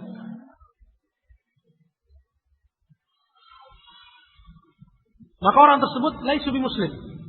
Dia bukan Muslim. Ya, dengan keyakinannya tersebut. Atau mengatakan bahwa semua agama itu sama. Maka orang tersebut laisu bi muslim. Atau laisa bi muslim. Dia bukan orang Islam. Kalau dia Muslim maka batal Islam. Maka tidak ada toleransi dalam ini masalah prinsip. Ya, masalah prinsip bahwa selain ya kaum muslimin dari Yahudi, Nasara dan agama-agama lain dari non-muslim yang tidak beriman bahwa Muhammad sebagai utusan Allah Azza wa Jalla, ya, setelah diutusnya Rasulullah sallallahu alaihi wasallam, maka orang tersebut di dunia dia kafir, di akhirat dia kekal di neraka jahanam, waliyadzubillah. Maka di sini Allah mengatakan, ya ayyuhan nas, wahai sekalian manusia, u'budu rabbakum. Sembahlah, itu beribadahlah. Ya. Rabb kalian. Beribadahlah kalian kepada Rabb kalian. Alladzi khalaqakum, yang telah menciptakan kalian. Walladzina min qablikum la'allakum tattaqun, dan orang-orang sebelum kalian agar kalian bertakwa. Jadi kalau kita mau mencapai derajat takwa, harus berbuat. Ya. Kalau kita mau taubat, kita harus bertindak untuk taubat. Meninggalkan. Ada aksi yang kita lakukan, bukan kita menunggu hidayah. Ya, seperti orang-orang sekarang bilang, belum dapat hidayah nih. Jadi dia nunggu. Dia menunggu hidayah itu datang kepada dia. Nah, dia harus berbuat, dia harus mencari. Ya. Adapun seorang, ya, dia berkutat dengan amalannya, dengan kemaksiatannya, kemudian dengan alasan dia belum mendapatkan hidayah, padahal sudah begitu banyak orang yang memperingati dia, kemudian dia mengatakan, nantilah saya belum dapat hidayah. Maka dia telah salah paham dan salah kaprah tentang hidayah. Hidayah itu tidak akan datang kepada dia. Hidayah itu tidak akan datang kepada dia sampai ajal menjemputnya. Sebagaimana dikatakan di sini, ya, kita disuruh untuk beribadah kepada Allah agar kita menjadi orang yang bertakwa. Makanya ketakwaan itu diraih, diupayakan, yaitu dengan mempelajari agama Islam dan mengamalkannya. Kemudian kata Allah, Allazi ja'ala lakumul arda firasya was sama. Dialah Allah yang juga telah menjadikan untuk kalian bumi ini sebagai hamparan. Was sama'a bina'a, dan langit sebagai bangunannya. Wa anzala minas sama'i ma'a, dan menurunkan dari langit, ya, untuk kalian air. Fa akhraja bihi minas samarati rizqan lakum. Dan dari air tersebut Allah keluarkan, ya, as-samarat, buah-buahan, ya, karena air yang menghujam ke bumi kemudian menumbuhkan tumbuh-tumbuhan dan benih, kemudian dari tumbuh-tumbuhan tersebut, ya, tumbuhlah buah-buahan dan makanan-makanan yang bisa dikonsumsi oleh manusia sebagai rizki bagi kalian. Menurut, ya. Kemudian kata Allah Azza wa Jalla, fala taj'alu lillahi andada. Maka jangan kalian jadikan bagi Allah tandingan-tandingan. Wa antum ta'lamun. Sedangkan kalian mengetahui. Maksudnya jangan kalian jadikan untuk Allah tandingan dalam perkara ibadah. Sebagaimana tidak ada tandingan bagi Allah dalam perkara penciptaan, kepemilikan, pengaturan, langsung segala isinya. Sebagaimana yang kalian telah yakini. Orang musyrikin meyakini bahwa tidak ada tandingan bagi Allah dalam perkara penciptaan, kepemilikan, pengaturan. Maka tidak ada pula tandingan bagi Allah dalam perkara ibadah. Maka ayat ini dimulai dengan perintah untuk mentauhidkan Allah dan ditutup dengan larangan dari menyekutukan Allah Subhanahu wa taala. Wa antum ta'lamun, dan kalian tahu, maksudnya dan kalian tahu bahwa Allah enggak punya tandingan. Maksudnya Allah Subhanahu wa taala tidak punya tandingan. Dalam hal, ya, ibadah dan halam, dan dalam hal, ya, penciptaan, kepemilikan dan pengaturan. Maka berkata Ibnu Katsir, ya, Al-Imam Al-Mufassir, ya, tafsirnya merupakan tafsir yang agung yang menjadi rujukan utama kaum muslimin di seluruh dunia, tafsir Al-Qur'anil Azim yang dikenal dengan tafsir Ibnu Katsir, ya, a'zam, ya, termasuk tafsir yang paling, ya, monumental, dan tafsir salaf, ya, yaitu tafsir ayat dengan ayat, ayat dengan hadis, ya, itulah tafsir. Ada tafsir Ibnu Katsir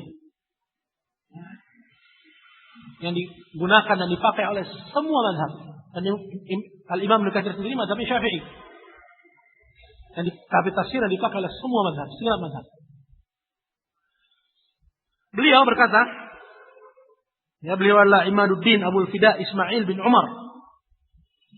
Ismail bin Umar, dan salah seorang dari murid Syekhul Islam Ibnu Taimiyah rahimahullah.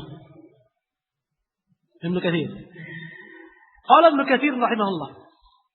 Ibnu Katsir rahimahullah berkata, al-khaliqu li hadhihi al-asya', yang menciptakan atau yang telah menciptakan ini semua, maksudnya yang telah disebutkan dalam ayat tadi, wahai sekalian manusia, beribadahlah kalian kepada Rabb kalian yang telah menciptakan kalian dan orang-orang sebelum kalian, agar kalian bertakwa, yang telah menjadikan untuk kalian bumi sebagai hamparan, langit sebagai bangunannya, dan menurunkan untuk kalian dari langit air, dari keluar tumbuh-tumbuhan sebagai rezeki bagi kalian. Yang menciptakan ini semua, kata Al-Imam Ibnu Katsir, huwal mustahiqqu lil ibadah. Dialah yang berhak untuk diibadahi, yang lainnya enggak. Afwan-afwan aja ya. Ya. Nabi misalnya, dia adalah makhluk Allah yang mulia, pilihan Allah, kasih Allah. Enggak. Walaupun Nabi kita Muhammad SAW. Malaikat Jibril, utusan Allah yang paling mulia dari penghuni langit. Ya. Dan pilihan Allah dari para malaikat, penghulu para malaikat. Tidak, afwan-afwan aja. Apalagi selain keduanya. Apalagi selain dari malaikat dan nabi, ya, dari wali-wali, dari makam-makam yang dikeramatkan, dari kuburan-kuburan yang diagungkan, ya, dari ya batu-batu yang disembah, monumen-monumen yang dimuliakan, ya, atau mungkin ya lautan yang diritualkan, ya, gunung-gunung yang diibadahi selain Allah Azza wa Jalla, jin-jin yang disembelih untuk mereka, ya, sebagai persembahan untuk mereka. Kalau malaikat dan nabi saja nggak berhak diibadahi, apalagi selain mereka. Keris, apalagi. Batu-batuan, tidak. Benda-benda pusaka, hanya Allah Subhanahu wa ta'ala. Kenapa? Karena Dialah yang menciptakan ini semua. Maka hanya kepadanya lah kita beribadah. Hanya kepadanya kita beribadah. Nah ini, ya, prinsip at-tauhid. Wa anwa'ul ibadah allati amara Allah biha.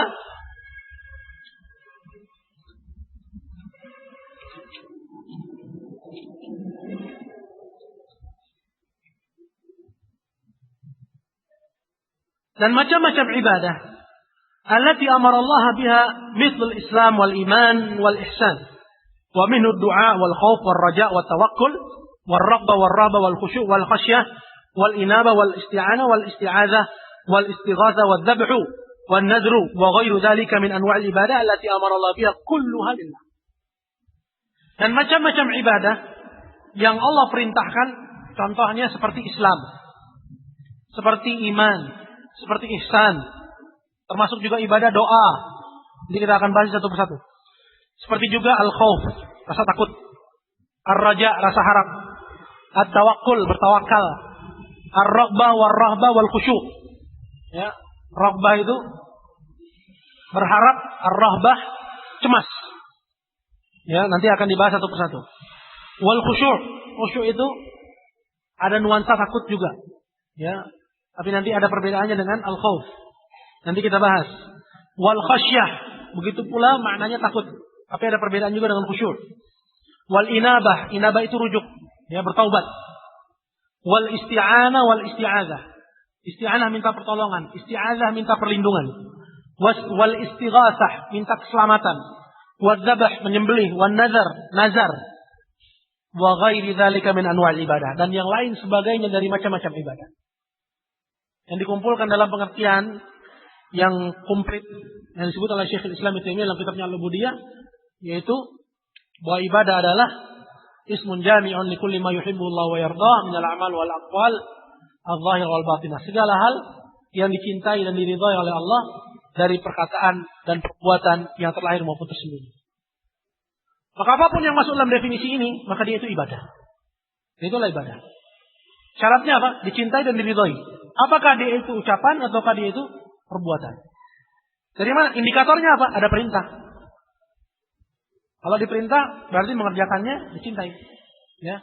Atau ada anjuran, atau pelakunya dipuji, ini indikatornya. Maka kapan suatu itu diketahui adalah ibadah, maka itu haknya Allah. Gak boleh diganggu-gugat. Gak boleh diganggu-gugat. Maka dikatakan di sini Syekh wa ghairi dzalika min anwa'il ibadah, dan yang lain sebagainya dari macam-macam ibadah yang banyak. Ya, allati amara Allah biha kulluha lillah, yang Allah perintahkan seluruhnya itu untuk Allah Ta'ala. Dan dalil adalah firman Allah Ta'ala, wa annal masajida lillah fala tad'u ma'allahi ahada. Dan bahwasanya masjid-masjid Allah, maka jangan kalian beribadah kepada selain Allah, di samping kalian beribadah kepada Allah. Faman sarafa minna syai'an li ghairillahi fahuwa musyrikun kafir. Maka barang siapa yang memalingkan salah satu dari macam-macam ibadah tersebut untuk selain Allah, maka dia musyrik dan kafir, batal Islamnya kalau dia muslim.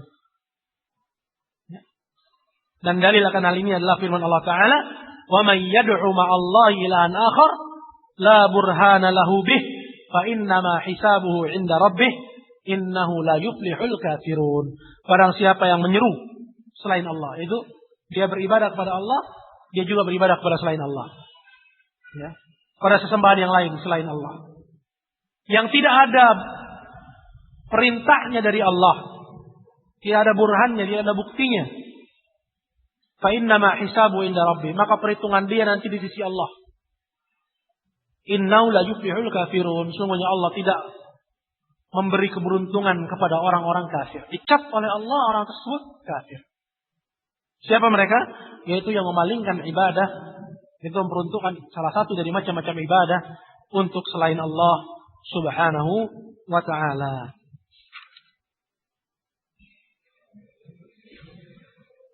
Ini berarti kita sudah masuk kepada landasan yang pertama ya.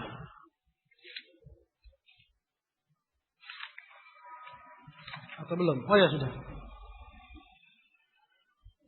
Ya, sudah.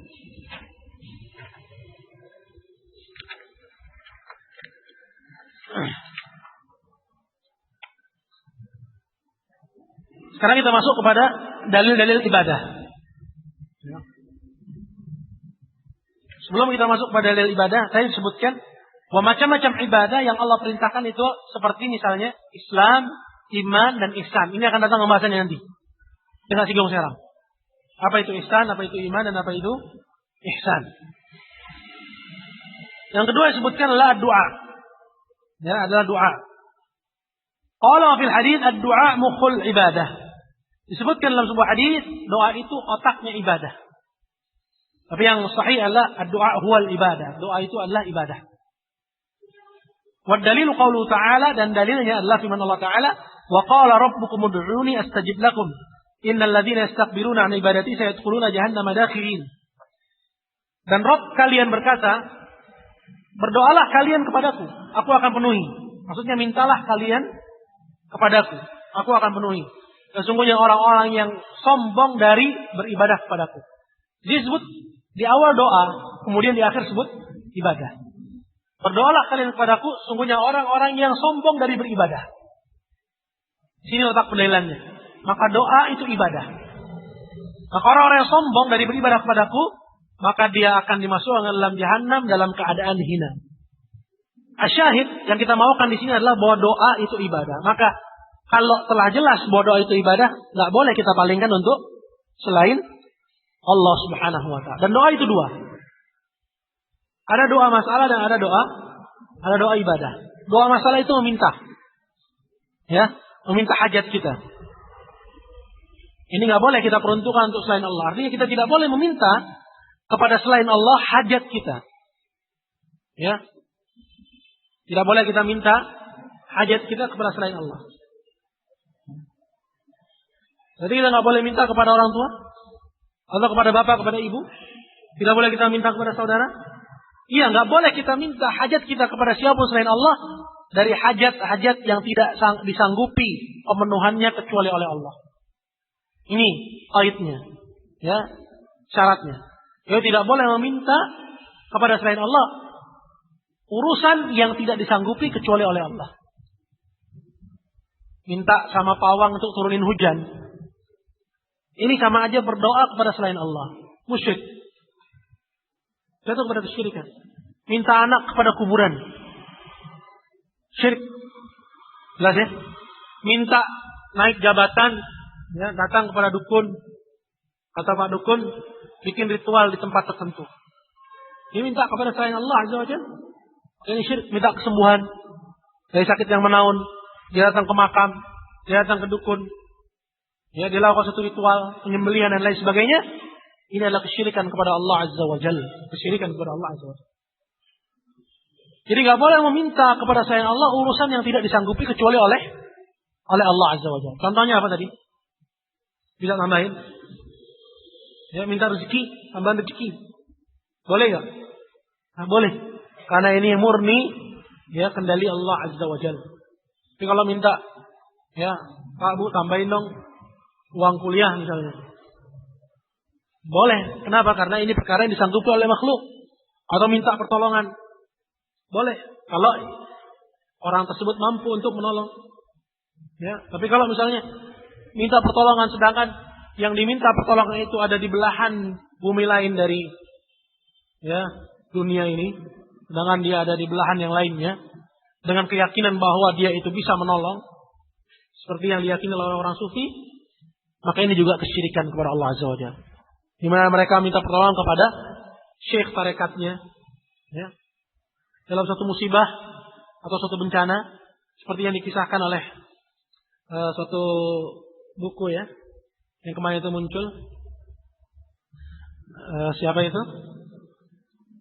Barakallahu fiik. Buya. Ya, hah? Dari nggak ada yang tahu. Yang dia menulis buku atau istrinya menulis buku bahwa orang yang selamat dari tsunami itu karena dia minta tolong sama Buya. Ya, karena dia minta tolong sama Buya. Dia manggil nama Buya, maka dikatakan jangan panggil Allah, panggil Buya.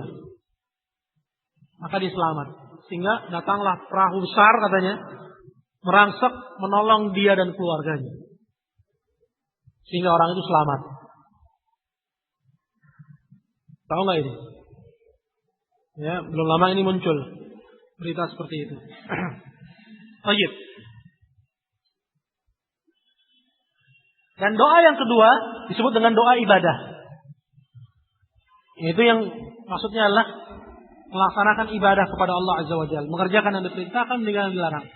Seperti mengerjakan sholat, puasa, zakat, haji.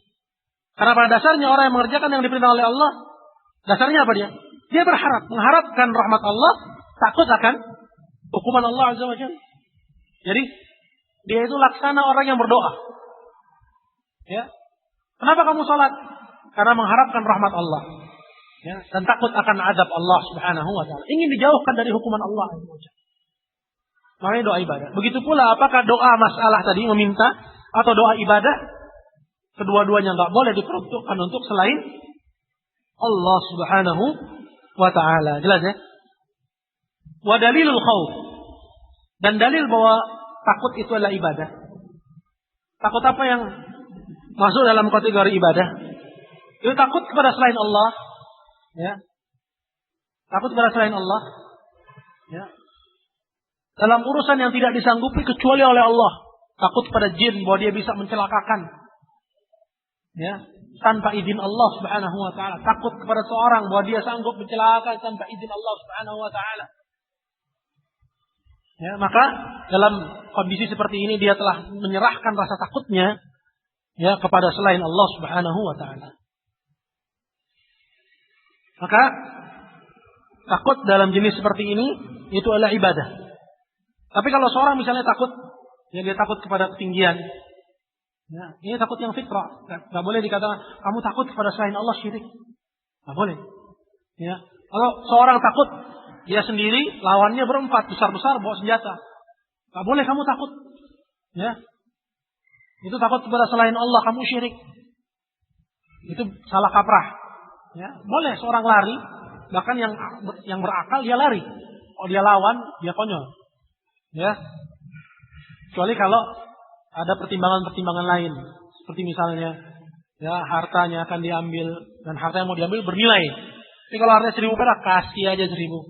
Masa untuk 1.000 aja harus dipertahankan. Dia berdalil lagi, man qutila duna mali fahuwa syahid. Barang siapa yang terbunuh karena mempertahankan hartanya yang 1.000 maka dia mati syahid. Ya. Ya, maka yang berakal dia kasih 1.000 sudah jalan. Ya. Nah, karena nyawanya itu lebih berharga. Nah. Jadi, ya, ada rasa takut yang itu merupakan ibadah. Yang kalau dia peruntukkan untuk selain Allah, dia jatuh pada kesyirikan. Seperti tadi, dia takut kepada selain Allah, bahwa selain Allah itu bisa mencelakakan dia tanpa izin Allah, maka dalam kondisi seperti ini dia jatuh pada kesyirikan. Dan takut itu ibadah. Dalilnya adalah firman Allah yang terdapat dalam surat Ali Imran pada ayat yang ke-175, di mana Allah Subhanahu wa taala berfirman, fala takhafuhum wa khafuni in kuntum mu'minin. Maka jangan kalian takut ya kepada mereka, pada orang-orang musyrikin, kufar. Tapi takutlah kalian hanya kepadaku kalau kalian beriman kepada Allah Subhanahu wa ta'ala. Kalau kalian beriman kepada Allah Subhanahu wa ta'ala.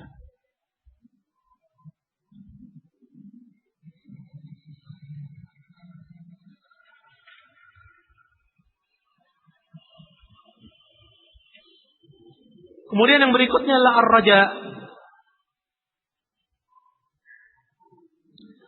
yaitu rasa harap. Ya, rasa harap ini merupakan ibadah. Dalilnya adalah firman Allah Subhanahu wa ta'ala terdapat dalam suratul Kahfi ayat 110.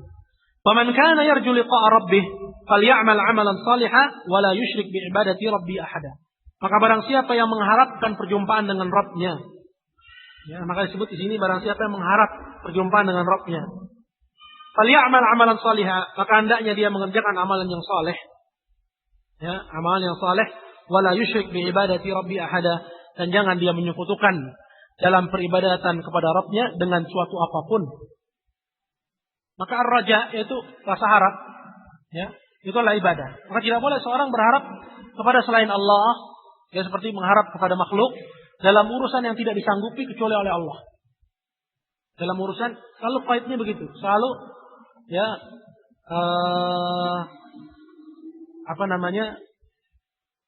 syaratnya seperti itu. Tidak boleh seorang berharap pada selain Allah dalam urusan yang tidak sanggupi kecuali oleh Allah Subhanahu wa ta'ala. Maka dalam kondisi yang seperti itu dia jatuh pada kesyirikan. Ya, seperti seorang yang berharap kepada selain Allah, misalnya kepada kuburan, kepada jin, ya, atau kepada orang soleh, ya, bahwa dia bisa memberi anak, bahwa dia bisa menambah rezekinya, bahwa dia bisa menambah karismanya misalnya, atau berharap pada benda, ya, menggantungkan harapan kepada benda pusaka, bahwa itu akan mendatangkan keuntungan, keberuntungan, dan akan memberikan kesuksesan kepada usaha dia. Maka ini semua mengharap kepada selain Allah dalam urusan yang tidak sanggupi kecuali oleh Allah. Maka memberikan rasa harap yang seperti ini kepada selain Allah, itu jatuh kepada kesyirikan kepada Allah Azza wa Jalla. Yang berikutnya qala wa dalilu tawakkul, dan dalil bahwa tawakal itu adalah ibadah. Nah, kalau telah jelas bahwa tawakal itu ibadah, nggak boleh kita peruntukkan untuk selain Allah Azza wa Jalla. Dalilnya adalah bahwa Allah perintahkan kita untuk bertawakal. Dalam Al-Quran Allah berfirman dalam surat Al-Maidah ayat 23, wa 'alallahi fatawakkalu, dan hanya kepada Allah lah hendaknya kalian bertawakal. In kuntum mu'minin, kalau kalian benar-benar beriman. Dan dalam surat Talaq ayat 3, wa may yatawakkal 'ala Allah fa huwa hasbuh. Barang siapa bertawakal kepada Allah, cukup Allah sebagai penolongnya. Ya. Jadi pada ayat yang pertama ada perintah untuk bertawakal. Dan pada ayat yang kedua, ya, ada janji dari Allah untuk orang yang bertawakal, bahwa Allah akan memberi pertolongan kepada dia. Ini menunjukkan bahwa tawakal itu dicintai. Maka tawakal itu adalah ibadah. Tawakal, ya, tidak seperti apa yang dianggap oleh kebanyakan orang. Ya udah tawakal aja tanpa usaha. La, tawakal itu adalah sidqul i'timad 'ala Allah. Kebenaran atau ketulusan seseorang bersandar kepada Allah disertai dengan, ya, dia berusaha, ya, dan menggantungkan hasilnya kepada Allah Subhanahu wa ta'ala. Apakah dalam menggapai suatu kemanfaatan atau dalam menolak suatu kemudaratan? Apakah dalam menggapai suatu kemanfaatan atau dalam urusan menolak suatu bencana atau kemudaratan? Jadi tawakal itu harus terpenuhi padanya komponen-komponen ini. Yaitu dia bersandar, ya, sidqul i'timad, itu hatinya hanya bergantung kepada Allah. Disertai dengan yang kedua adalah dia berusaha, berupaya sebagai bentuk dari ikhtiar dia. Kemudian yang ketiga, ya, disertai dengan quwwatul yakin, keyakinan yang kuat pada Allah Subhanahu wa ta'ala. Maka seorang yang terpenuhi padanya prinsip-prinsip ini, maka dia bertawakal kepada Allah Subhanahu wa ta'ala. Maka tidak boleh bertawakal kepada selain Allah Subhanahu wa ta'ala. Itu bersandar kepada selain Allah atau bergantung kepada selain Allah Subhanahu wa taala. Dan di sini ya, tawakal ada berapa macam bentuknya. Yang pertama adalah tawakal kepada Allah. Nah, ini yang paling utama dan ibadah yang paling agung. Serta ya keimanan yang paling mulia dan merupakan tanda akan ketulusan keimanan dia. Nah, ini hukumnya wajib dan tidaklah sempurna keimanan seorang kecuali dengannya. Dan yang kedua yang dinamakan dengan tawakal sir, tawakal yang terselubung, yaitu bergantung kepada mayit. Ya, seperti bergantung kepada mayit ya dalam menggapai suatu kemanfaatan atau menolak suatu kemudaratan. Maka ini hukumnya syirik akbar. Ya, syirik besar dan pelakunya keluar dari Islam. Kalau dia wafat dalam keadaan demikian, dia kekal di neraka jahanam waliyadzubillah. Seperti tawakalnya orang-orang penyembah kubur yang suka beribadah kepada kubur, yang suka minta-minta kepada kubur. Mereka tawakal kepada mayit pada penghuni kubur. Ya. Apakah untuk urusan dunia dia? Apakah yang terkait dengan kemanfaatan yang ingin dia capai atau kemudaratan yang ingin dia hindari? Ya, nah ini banyak terdapat pada mereka. Ya, nah ini hukumnya syirik akbar karena tidak lahir kecuali dari orang yang meyakini bahwa si mayit ini memiliki kendali terselubung terhadap alam semesta. Karena dia meyakini hal itu. Karena kalau dia nggak meyakini hal itu, dia nggak akan bertawakal kepada si mayit tersebut. Kenapa dia bertawakal kepada si mayit? Karena adanya keyakinan tadi bahwa dia meyakini bahwa si mayit memiliki kendali terhadap alam semesta. Apakah sebagian atau secara keseluruhan? Maka orang tersebut kafir disebabkannya. Ya, tidak dibedakan apakah si mayit itu nabi atau wali atau selain dari mereka dari taghut yang diibadahi selain Allah Subhanahu wa taala. Maka tidak boleh bertawakal kepada mayit. Ya, kepada mayit.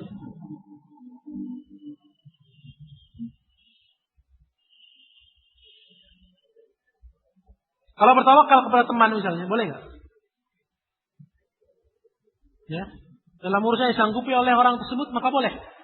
Ya, dalam hubungan yang sejajar, misalnya kita minta bantuan kepada si fulan, kawan kita, taib, ya, antum bantu ana, ya, ana bertawakal kepada Allah kemudian kepada antum, ya, dalam mengurusi urusan ana. Itu dia wakilkan, ya, urusannya kepada orang tersebut. Maka ini boleh, ya, selagi itu masih dalam, ya, kesanggupan si makhluk, maka ini tidak termasuk ke dalam bentuk kesyirikan kepada Allah. Walaupun dalam pengertian tadi dia bertawakal kepada selain Allah. Tapi ini tidak termasuk dalam perkara yang dikatakan syirik. Karena disanggupi oleh si makhluk. Disanggupi oleh si makhluk. Tapi kalau misalnya kita bertawakal kepada orang, kemudian orang tersebut mengatakan, iya saya mampu. Padahal perkara yang kita minta itu adalah perkara yang hanya disanggupi oleh Allah. Ya, walaupun orang tersebut mengatakan saya mampu, seperti misalnya dukun, ya, maka ini tetap jatuh kepada kesyirikan walaupun orang tersebut mengaku bahwa dia mampu. Ini berarti yang dijadikan, ya, sorotannya itu adalah hajatnya. Ya, apakah perkara tersebut termasuk yang disanggupi oleh makhluk atau tidak disanggupi oleh makhluk? Kalau termasuk dari perkara yang disanggupi oleh makhluk, maka boleh bertawakal kepada makhluk. Ya, tapi ya bahasanya juga harus diatur. Ya, bahasanya seorang yang mentauhidkan Allah, itu dia katakan saya bertawakal kepada Allah kemudian kepadamu. Jadi bukan murni kepada dia. Ya, kemudian kepadamu. Jadi tawakalnya saya kepadamu itu setelah saya bertawakal kepada Allah Azza wa Jalla. Ya, seperti itu. Tapi kalau perkaranya adalah urusan yang tidak disanggupi kecuali oleh Allah Azza wa Jalla, maka bertawakal kepada makhluk walaupun makhluk mengaku dia menyanggupi, ini masuk dalam kategori syirik. Seperti misalnya apa contohnya? Ya, bertawakal kepada makhluk ya untuk, ya, apa? Kesembuhan misalnya. Baik, bertawakal kepada dokter untuk kesembuhan. Saya bertawakal kepada Allah kemudian kepada Anda Pak Dokter. Ya, kemudian kepada Anda. Itu boleh. Kenapa? Karena dokter memiliki kemampuan, ya dengan ilmu yang dia pelajari untuk ya menyembuhkan si sakit, ya, atau berusaha atau mengupayakan kesembuhan si sakit meskipun hasilnya itu kembali kepada Allah Azza wa Jalla. Maka demikian. Ini dalam perkara tawakal.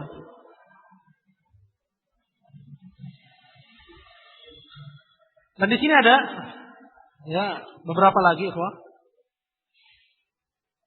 Ada raghbah, ada rahbah, ada khusyuk. Ya, ada juga al-khasyah, ada inabah. Dan juga ada isti'anah, dan ada isti'adzah, dan ada istighatsah. Dan ada dzabah, ada juga nazar. Ya, baru kita masuk kepada landasan yang kedua insyaallah taala. Ya, mungkin tadi kata panitia jam 2.15. Ya, kita masuk kepada sesi tanya jawab. Dan berhubung juga ini agak kering gitu. Powernya semakin kesana semakin lemah gitu. Maklumlah namanya puasa.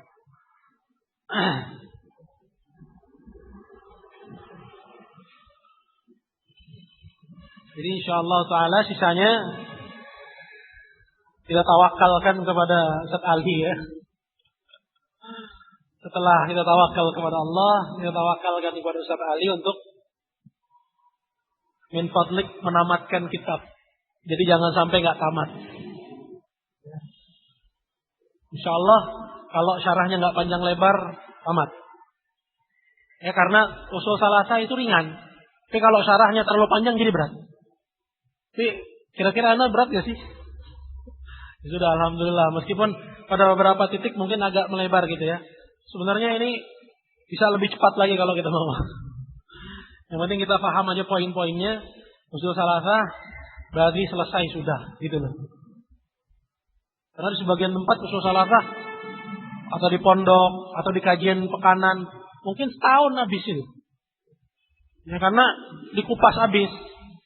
Tapi karena yang ikut juga mungkin minggu ini datang, minggu besok nggak datang, minggu ini datang lagi, minggu besoknya nggak datang, sehingga nggak utuh pemahamannya tentang usul salasa. Maka ide mengadakan daurah usul salasa ini bagus sekali, ya karena ini ilmu yang mendasar sehingga dalam tempo singkat semuanya dapat. Gitu. Jadi selesai sudah, maklumatnya sudah kita himpun, ya, maka nggak perlu kita berlama-lama di usul salasa. Karena masih banyak hal-hal yang perlu kita pelajari lagi berikutnya. Di sana ada qawaidul arba', 4 kaidah yang penting dalam Islam.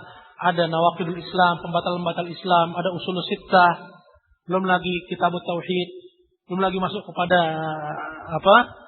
kasyfus syubhat, ya, membantah syubhat-syubhat dari kesyirikan. Belum lagi kita masuk kepada tauhidul asma'i was sifat. Masih panjang perjalanan. Ya.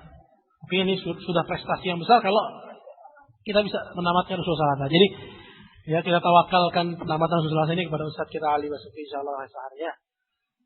Wallahu taala ala wa a'lam.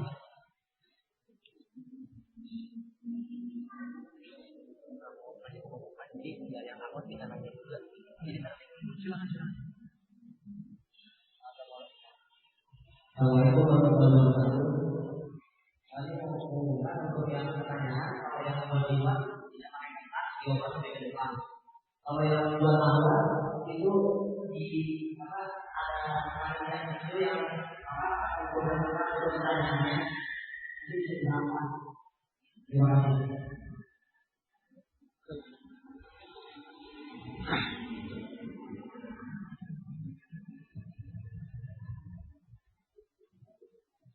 Di sini ada pertanyaan. Kita masuk pada sesi tanya jawab ya. Jadi kalau ada akhwat yang ingin bertanya, seperti tadi diumumkan bisa lewat bekas. Nanti insya Allah disampaikan ke depan. Apa hukumnya meminta didoakan oleh orang lain, misalnya kepada orang soleh, orang tua, jazakallah khair. Minta didoakan kepada orang soleh ya. Ini yang masyru', yang disyariatkan. Tapi kalau kepada orang tua, lihat orang tuanya soleh apa enggak. Gitu loh. Wallahu a'lam. Ya karena sebagian orang tua mungkin dia enggak sholat. Orang tuanya nggak sholat. Dikarenakan dia tidak mengerti agama Allah Subhanahu wa taala. Antum berdoa yang antum sholat itu afdal dalam kondisi seperti ini. Ya, tapi kalau orang tuanya sholat, kita minta doa orang tua kita. Baik, atau orang tuanya kafir. Jadi bukan ukurannya minta doa orang tua, bukan. Orang tuanya masih kejawen, orang tuanya masih Nasrani, antumnya Muslim. Tapi yang jadi ukuran minta doa orang soleh. Apakah orang tua kita atau selain orang tua kita? Baik, ukuran soleh itu apa sih? Apakah pakai peci? Ya, jadi ada embel-embel solehnya seperti saya Ja'far Soleh. Atau ukurannya berjenggot, berarti soleh. Atau dia sholat pakai gamis soleh. Ya, ukuran soleh itu kembalikan kepada definisi. Makanya dalam taklim, dalam pengajian, begitu pula dalam ilmu-ilmu yang antum pelajari di kuliah misalnya, itu kan banyak kembali kepada definisi-definisi. Definisi itu penting. Jadi kan definisi itu kita memahami hakikat ilmu. Ya, begitu pula dalam ilmu agama. Jadi di antara metode untuk memahami dalam belajar agama, kita ihtimam dengan definisi. Perhatian terhadap definisi-definisi. Saleh itu adalah orang yang menunaikan hak Allah dan hak sesama. Itu saleh. Dia menunaikan hak Allah, ya, dan kepada sesama dia juga tunaikan. Ini saleh. Memang nggak ada orang saleh 100% ya. Kan tapi paling tidak dia mendekati. Dia mendekati. Maka apabila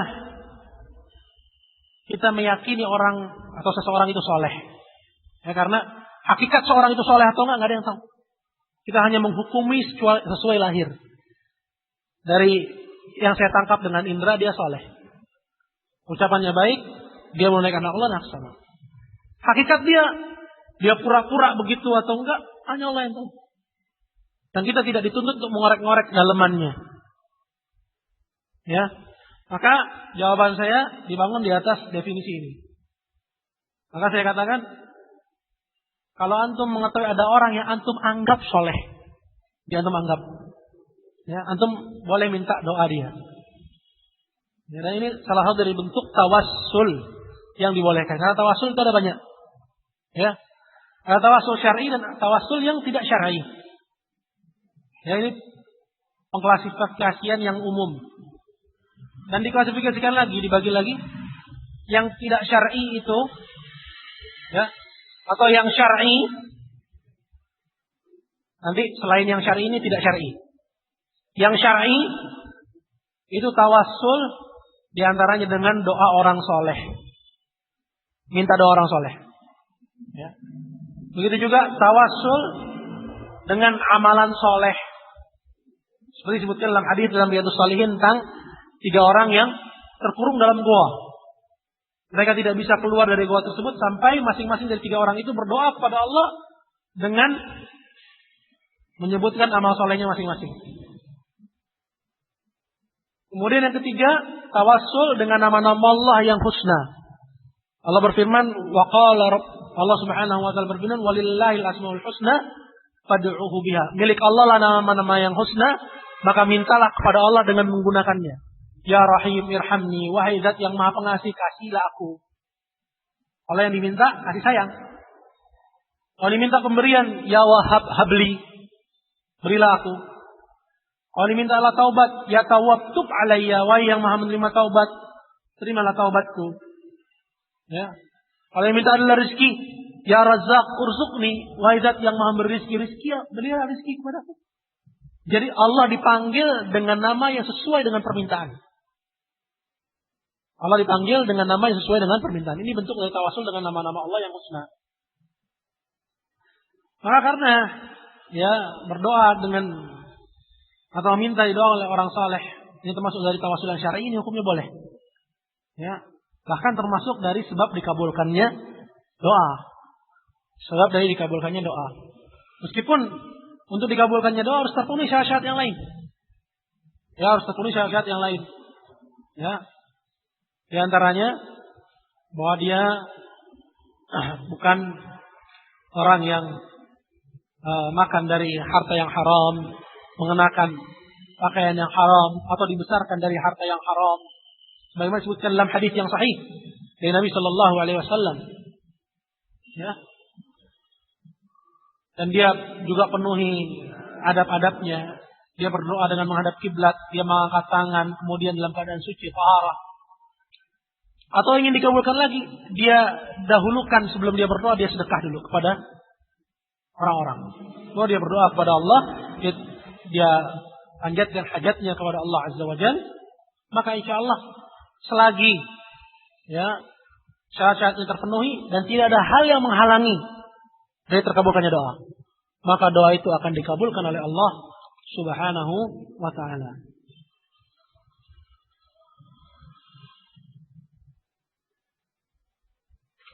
Apa diperbolehkan menukarkan uang di bank dan membagikannya kepada saudara pada hari Id seperti tradisi yang ada di negara kita?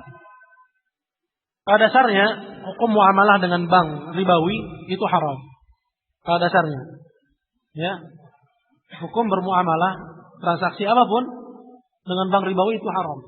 Illa li hajah, kecuali untuk suatu hajat, ya, keperluan, ya, di mana tidak bisa kecuali dengan bank seperti transfer, penyimpanan uang. Uangnya dalam jumlah besar. Kalau simpan secara tradisional di bawah bantal, hilang, ditilepin terus sama anak, ya misalnya, atau dalam bambu, orang zaman dulu dalam bambu, hilang. Atau di rumah takut dirampok, maka untuk satu keamanan disimpan di tempat yang menurut dia aman, diantara di bank. Ya, begitu pula untuk kebutuhan transfer, maka boleh untuk hal-hal yang demikian. Adapun selain daripada itu tidak boleh. Ya, karena itu bagian dari kerjasama dalam dosa dan kemungkaran. Allah Subhanahu wa taala berfirman, "Wa ta'awanu 'alal birri wat taqwa wa la ta'awanu 'alal itsmi wal 'udwan." Kerjasamalah kalian dalam kebaikan dan ketakwaan dan jangan kerjasama dalam dosa dan kemungkaran. Baik, kalau menukar uang untuk keperluan bagi-bagi uang nanti di hari Id melalui bank atau untuk orang yang kerja dengan orang yang kerja di bank, kalau memang tidak terpenuhi kecuali dengan cara seperti itu, ya maka fadhal. Mungkin uangnya 1 juta mau ditukar dengan recehan semua. Jarang orang perorangan punya 1 juta dalam bentuk receh, misalnya. Maka ya yang nyimpan duit banyak bank dia tukar. Tapi dengan syarat nggak boleh ada riba. Ya seperti kalau kita lihat di jalan-jalan menjelang Idul Fitri, itu banyak orang jualan duit. Banyak orang jualan duit. Kita beli ya 10.000, ya kita tukar uang 10.000 kita dengan dia kasih ya 9.000. Dia kasih 9.000, itu ada riba. Maka 10.000 harus dibayar dengan 10.000. 10.000 dibayar dengan 10.000. Ya. Tapi kalau misalnya 10.000 ya 9.000, maka ini masuk dalam kategori riba dan hukumnya haram. Tidak di bank, tidak kepada orang yang menjajakan uang di pinggir jalan. Tapi kenapa sih harus dipecah-pecah? Kasih aja 10.000, kenapa emang? Ya, atau kasih saja 20.000 kan juga bisa. Ya, daripada kita memecah-mecah kemudian kita jatuh ke riba, dan jelas ini diharamkan. Wal ilmu indallah.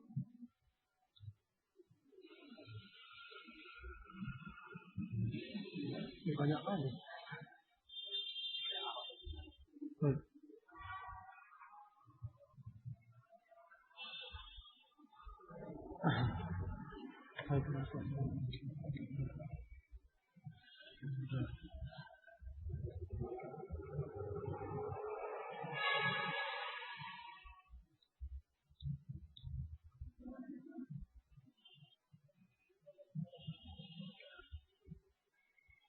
Apa tolak ukur bahwa seorang hamba telah mencintai Rabbnya dengan hak? Tolak ukurnya bahwa dia dapati dalam dirinya manisnya keimanan. Manisnya ketika dia sholat, dia merasakan satu kenikmatan. Ketika dia melakukan perintah Allah Subhanahu wa taala, dia merasakan suatu hal yang manis dalam hatinya. Begitu pula ketika dia meninggalkan perintah Allah, enggak sholat misalnya, dia merasa kegelisahan. Ya, dia merasa kegelisahan. Dan manusia dalam hal ini bertingkat-tingkat. Ada yang kegelisahannya ya sampai kepada puncaknya, ada yang kegelisahannya sedikit. Ya, sehingga dia masih mungkin menunda sholatnya, mungkin sampai tengah malam, mungkin sampai subuh. Salat Isya-nya ditunda. Meskipun dia bilang saya gelisah, di situ masih ada keimanan, masih ada rasa cintanya kepada Allah Azza wa Jalla, cintanya kepada agama Allah Azza wa Jalla. Ya, dan ada dari mereka yang terlambat saja, bahkan ketinggalan takbiratul ihram, dia sudah gelisah bukan main. Ini bisa dikatakan sebagai tolak ukur bahwa seorang mencintai ya Allah Subhanahu wa taala. Sebagaimana dikatakan dalam Al-Qur'an Al-Karim, "Qul in kuntum tuhibbunallah fattabi'uni yuhibbukumullah wa yaghfir lakum dzunubakum." Katakanlah kalau kalian benar cinta kepada Allah, fattabi'uni, maka ikutilah aku, yaitu ikutilah Rasulullah. Jadi mengikuti ajaran Rasulullah ya dalam keseharian dari yang wajib, begitu pula dia jaga sunnah-sunnah Rasulullah dalam kehidupan. Ya, ini bukti dan tolak ukur dari kecintaan dia kepada Allah Subhanahu wa taala. Jadi sebagaimana kecintaan seorang suami dengan istrinya, ya, atau seorang istri dengan suaminya. Ya, kita nggak pakai permisalan seorang dengan pacarnya karena pacaran itu haram ya. Dalam Islam diharamkan. Maka itu menuntut bukti. Maka begitu pula kecintaan kita kepada Allah. Kecintaan kita kepada Allah Subhanahu wa taala menuntut suatu bukti, dan buktinya itu dibuktikan dengan mengerjakan yang Allah perintahkan dan meninggalkan apa yang Allah Subhanahu wa taala larang, itu mengikuti ajaran Rasulullah sallallahu alaihi wasallam.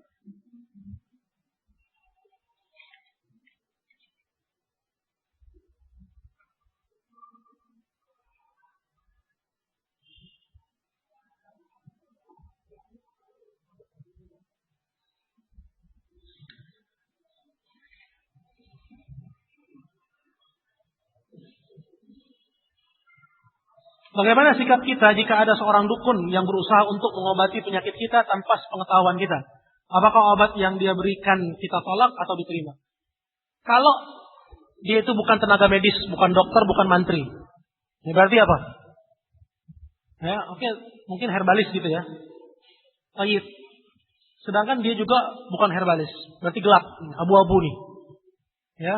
Kemudian dari metode-metodenya tidak ada yang bisa dibuktikan secara ilmiah. Ya, misalnya ada pantangan-pantangan, ya, atau disuruh minum minuman air putih yang tidak ada kandungan obat sama sekali di situ. Apakah dari obat yang diresepkan oleh dokter, atau misalnya yang dibuat oleh seorang herbalis dari ramuan, apakah tradisional atau tibun nabawi? Air putih aja. Curiga nggak? Kalau Anda curiga, kalau Anda tolak. Ya, ini mencurigakan.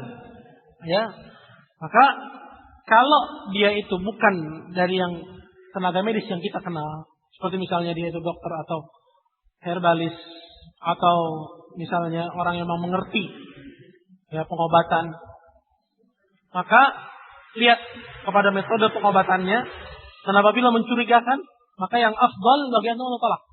Karena ini jelas kadang orang ada yang dia mengelabui bahwa dia itu tenaga kesehatan, padahal cara-caranya adalah cara-cara klinik.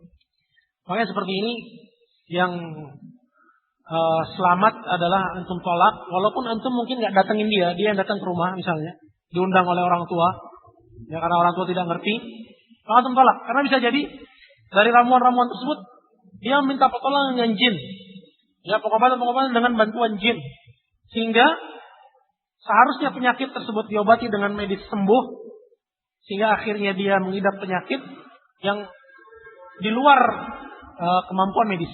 Dikarenakan adanya jin yang bercokol dalam dirinya. Ya, karena ada jin yang bercokol dalam dirinya. Itu melalui air yang diminum bisa. Ya, atau melalui teknik urut. Ada dukun-dukun yang memasukkan jin dengan teknik urut. Dengan diurut. Ya, maka kita harus hati-hati dengan orang yang tidak jelas, ya, bahwa tidak jelas kemampuannya secara medis. Wal ilmu indallah.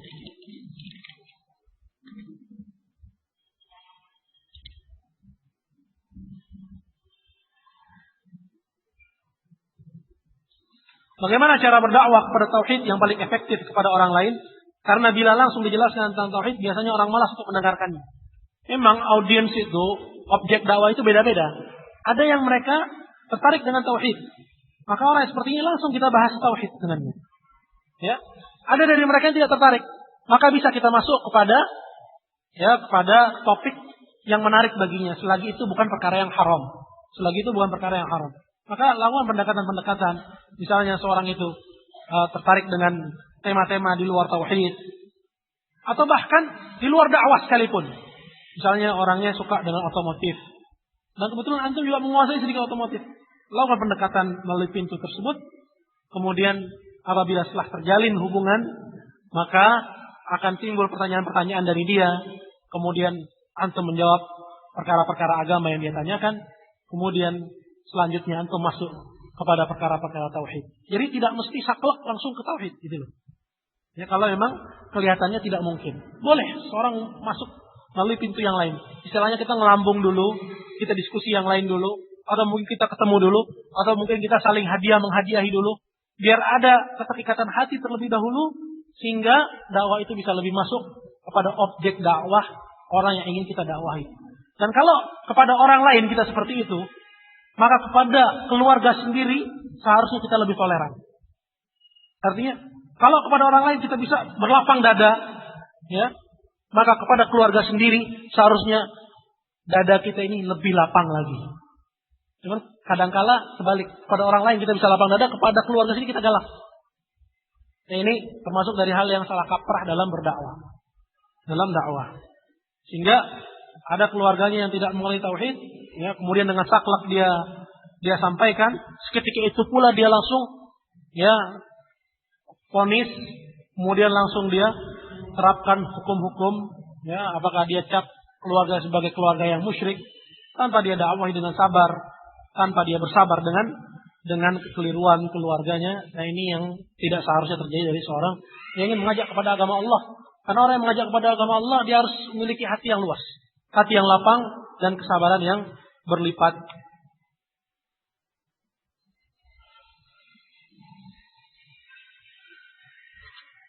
Banyak kali. Apakah takut terhadap boneka, ondel-ondel atau badut bisa terjatuh ke dalam kesyirikan? Ini mungkin bisa ditafsir, ya. Tergantung. Kalau memang maksudnya takut dari surahnya, dari gambarnya, dari bentuknya, yang memang menurutnya itu menakutkan, maka ini masuk kategori takut yang tabi'i, takut yang manusiawi. Seperti seorang yang takut kepada macan, takut kepada ular. Ini manusiawi. Kalau takutnya seperti itu. Tapi kalau takut kepada badut, takut kepada ondel-ondel, tapi nuansanya mistis, ya, seperti misalnya takut kepada itu semua bahwa dia bisa mencelakakan, ya, kita di luar kendali Allah Azza wa Jalla, maka ini jatuh kepada kesyirikan. Bagaimana juga kita takut? Bagaimana juga jika takut dengan penampakan jin? Anda takut kalau jin muncul di hadapan Anda. Ya, karena memang Allah Subhanahu wa Ta'ala ciptakan dia sebagai makhluk yang berbeda dengan kita. Dan suatu hal yang wajar, ya, seseorang kaget, ya, dan mungkin akan timbul rasa takutnya ketika dia melihat sesuatu yang memang gak biasa dia lihat. Atau mungkin dia menampakkan dalam wajah yang menakutkan. Maka ini masuk kategori takut yang tabi'i sebenarnya. Ya. Tapi kalau takut kepada jin itu masuk kepada ranah, ya, bahwa jin itu bisa mencelakakan dia, ya, di luar kekuasaan Allah, di luar kehendak Allah, maka ini masuk ke dalam bentuk takut yang syirik. Misalnya kita jalan di satu lorong, tiba-tiba muncul, takut ya? Takut, ada takut. Ya, ada takut. Tiba-tiba seperti itu. Ya, begitu pula takut terhadap orang jahat yang muncul dengan tiba-tiba. Ini masuk kategori takut apa? Tabi'i, takut yang manusiawi. Ya, takut yang manusiawi. Ini bukan kesyirikan. Tapi yang manusiawi sendiri bisa jatuh kepada kesyirikan. Kalau kita takut kepada itu semua, bahwa mereka bisa mencelakakan kita di luar kendali Allah, di luar kehendak Allah, maka itu jatuh kepada kesyirikan kepada Allah Subhanahu wa Ta'ala.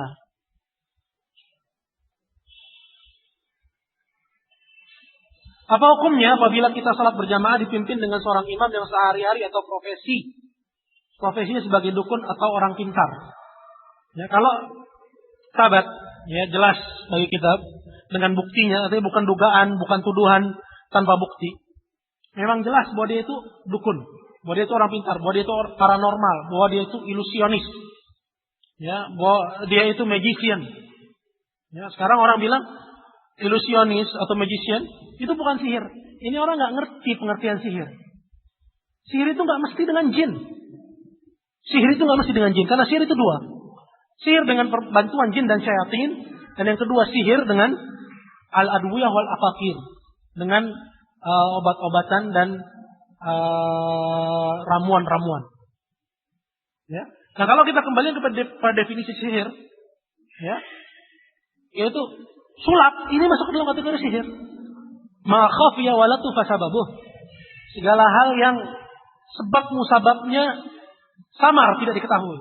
Tiba-tiba muncul bunga. Misalnya, tiba-tiba muncul kelinci. Walaupun mungkin pakai teknik. Ya, maka ini haram juga mempelajarinya walaupun tidak jatuh kepada kekufuran. Tapi dibilang sihir juga. Dibilang sihir juga. Ya. Baik, itu nanti pembahasan sihir lah. Tapi di sini kalau jelas bagi kita bahwa orang itu dukun, ya. Maka karena praktek dukun itu tidak lepas dari kekufuran, maka kita tidak boleh bermakmum di belakangnya. Ya, maka kita tidak boleh bermakmum di belakangnya. Kenapa? Karena orang tersebut kafir, batal keislamannya dan keluar dari Islam waliyadzubillah. Tapi apabila tidak jelas bagi kita bahwa orang tersebut dukun atau bukan, paranormal atau bukan, orang pintar atau bukan, masih katanya-katanya, maka dalam kondisi seperti ini al-hukmu, hukum asalnya adalah apa? Bahwa orang tersebut pada asalnya adalah muslim. Ya, maka pada asalnya adalah muslim. Wallahu taala ala wa alam.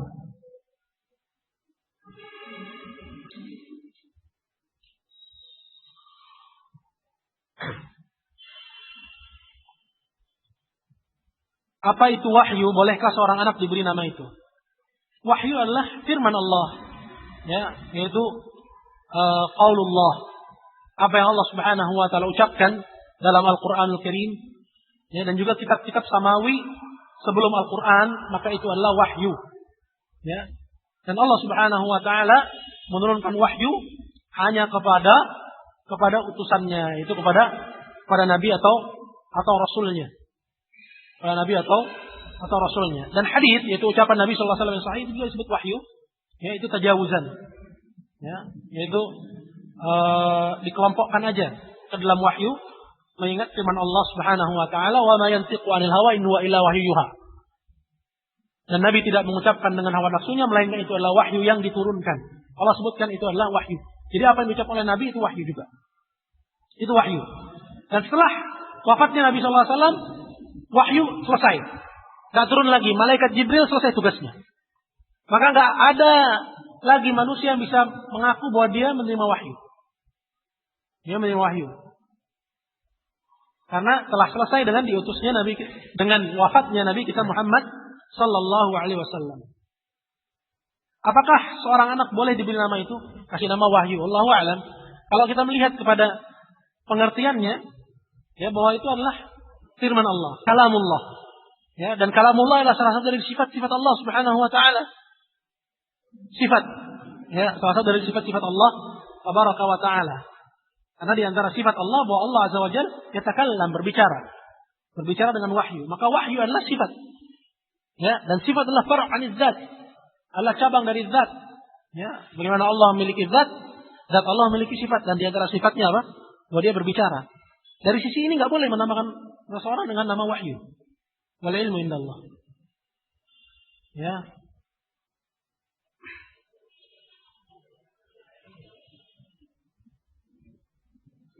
Siapakah Yahudi dan Nasara di zaman sekarang? Apakah seperti Kristen, Konghucu dan yang lainnya?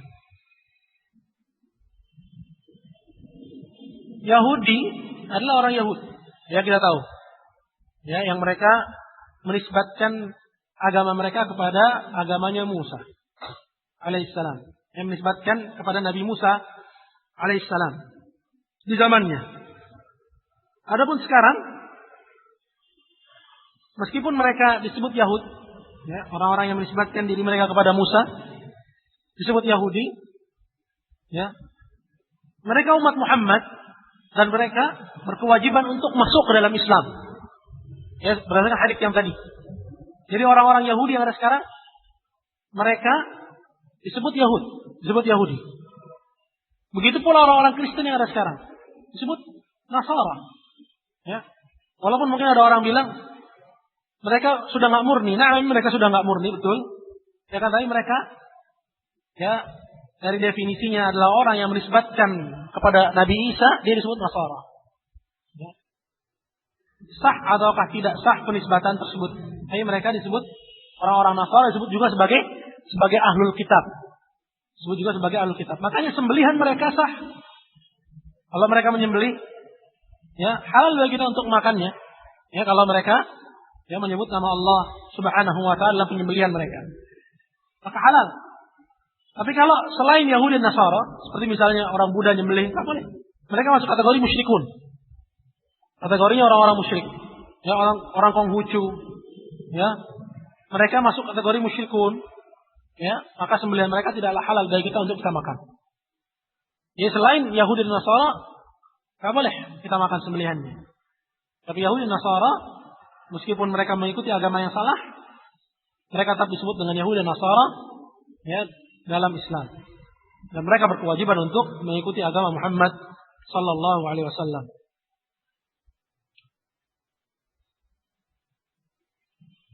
Bagaimana cara berlepas dari sihir? Sahkah ibadah kita apabila masih ada dalam tubuh kita susuk? Adakah cara syar'i mengeluarkan susuk? Berlepas dari sihir ialah dengan mempelajari tauhid. Apabila kita mengerti tauhid, mengerti keutamaannya dan bahaya kesyirikan, dan di antara jenis kesyirikan adalah sihir, maka kita akan berlepas dari sihir dengan sendirinya. Ya. Maka kita akan berlepas dari sihir dengan sendirinya. Kalau ini maksud berlepas dari sihir artinya kita tidak mempelajarinya, kita tidak mengamalkannya, ya tidak menjalaninya, maka itu mudah. Tapi kalau berlepas dari sihir artinya dia korban dari praktek sihir. Ya.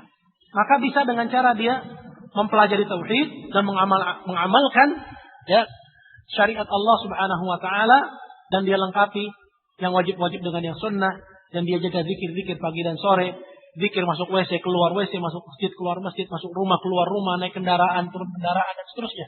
Setiap saat. Maka praktis insyaallah taala apabila Allah kehendaki, sihir itu akan hilang dengan sendirinya. Dan ada sihir yang enggak hilang dengan sendirinya, ya, tapi dengan bantuan orang itu dengan metode ruqyah. Itu dengan dibacakan ayat Al-Qur'an kepada dia. Kan tapi ini juga kembali kepada pihak yang menjadi korban sihir tersebut. Ya, kalau dia sendiri tidak ada keinginan untuk sembuh, maka dia tidak akan sembuh. Apa bukti bahwa dia memiliki keinginan untuk sembuh? Dia jaga dirinya selalu dalam keadaan taharah. Dia jaga dirinya selalu dalam keadaan ketaatan kepada Allah. Dia jaga dirinya selalu dalam keadaan tidak bermaksiat kepada Allah Azza wa Jalla. Dia menjaga zikir-zikirnya, menjaga ya amalan ibadahnya, menjaga wirid-wiridnya. Maka insyaallah ya sebagaimana yang Allah Subhanahu wa taala firmankan dalam Al-Qur'an, ya, bahwa syaitan itu turun kepada orang yang suka berdusta dan orang yang suka bermaksiat kepada Allah. Kalau seorang menjaga kesucian dirinya dari berdusta dan dari bermaksiat dan dari melanggar perintah Allah, maka dengan sendiri syaitan itu akan pergi dari dirinya.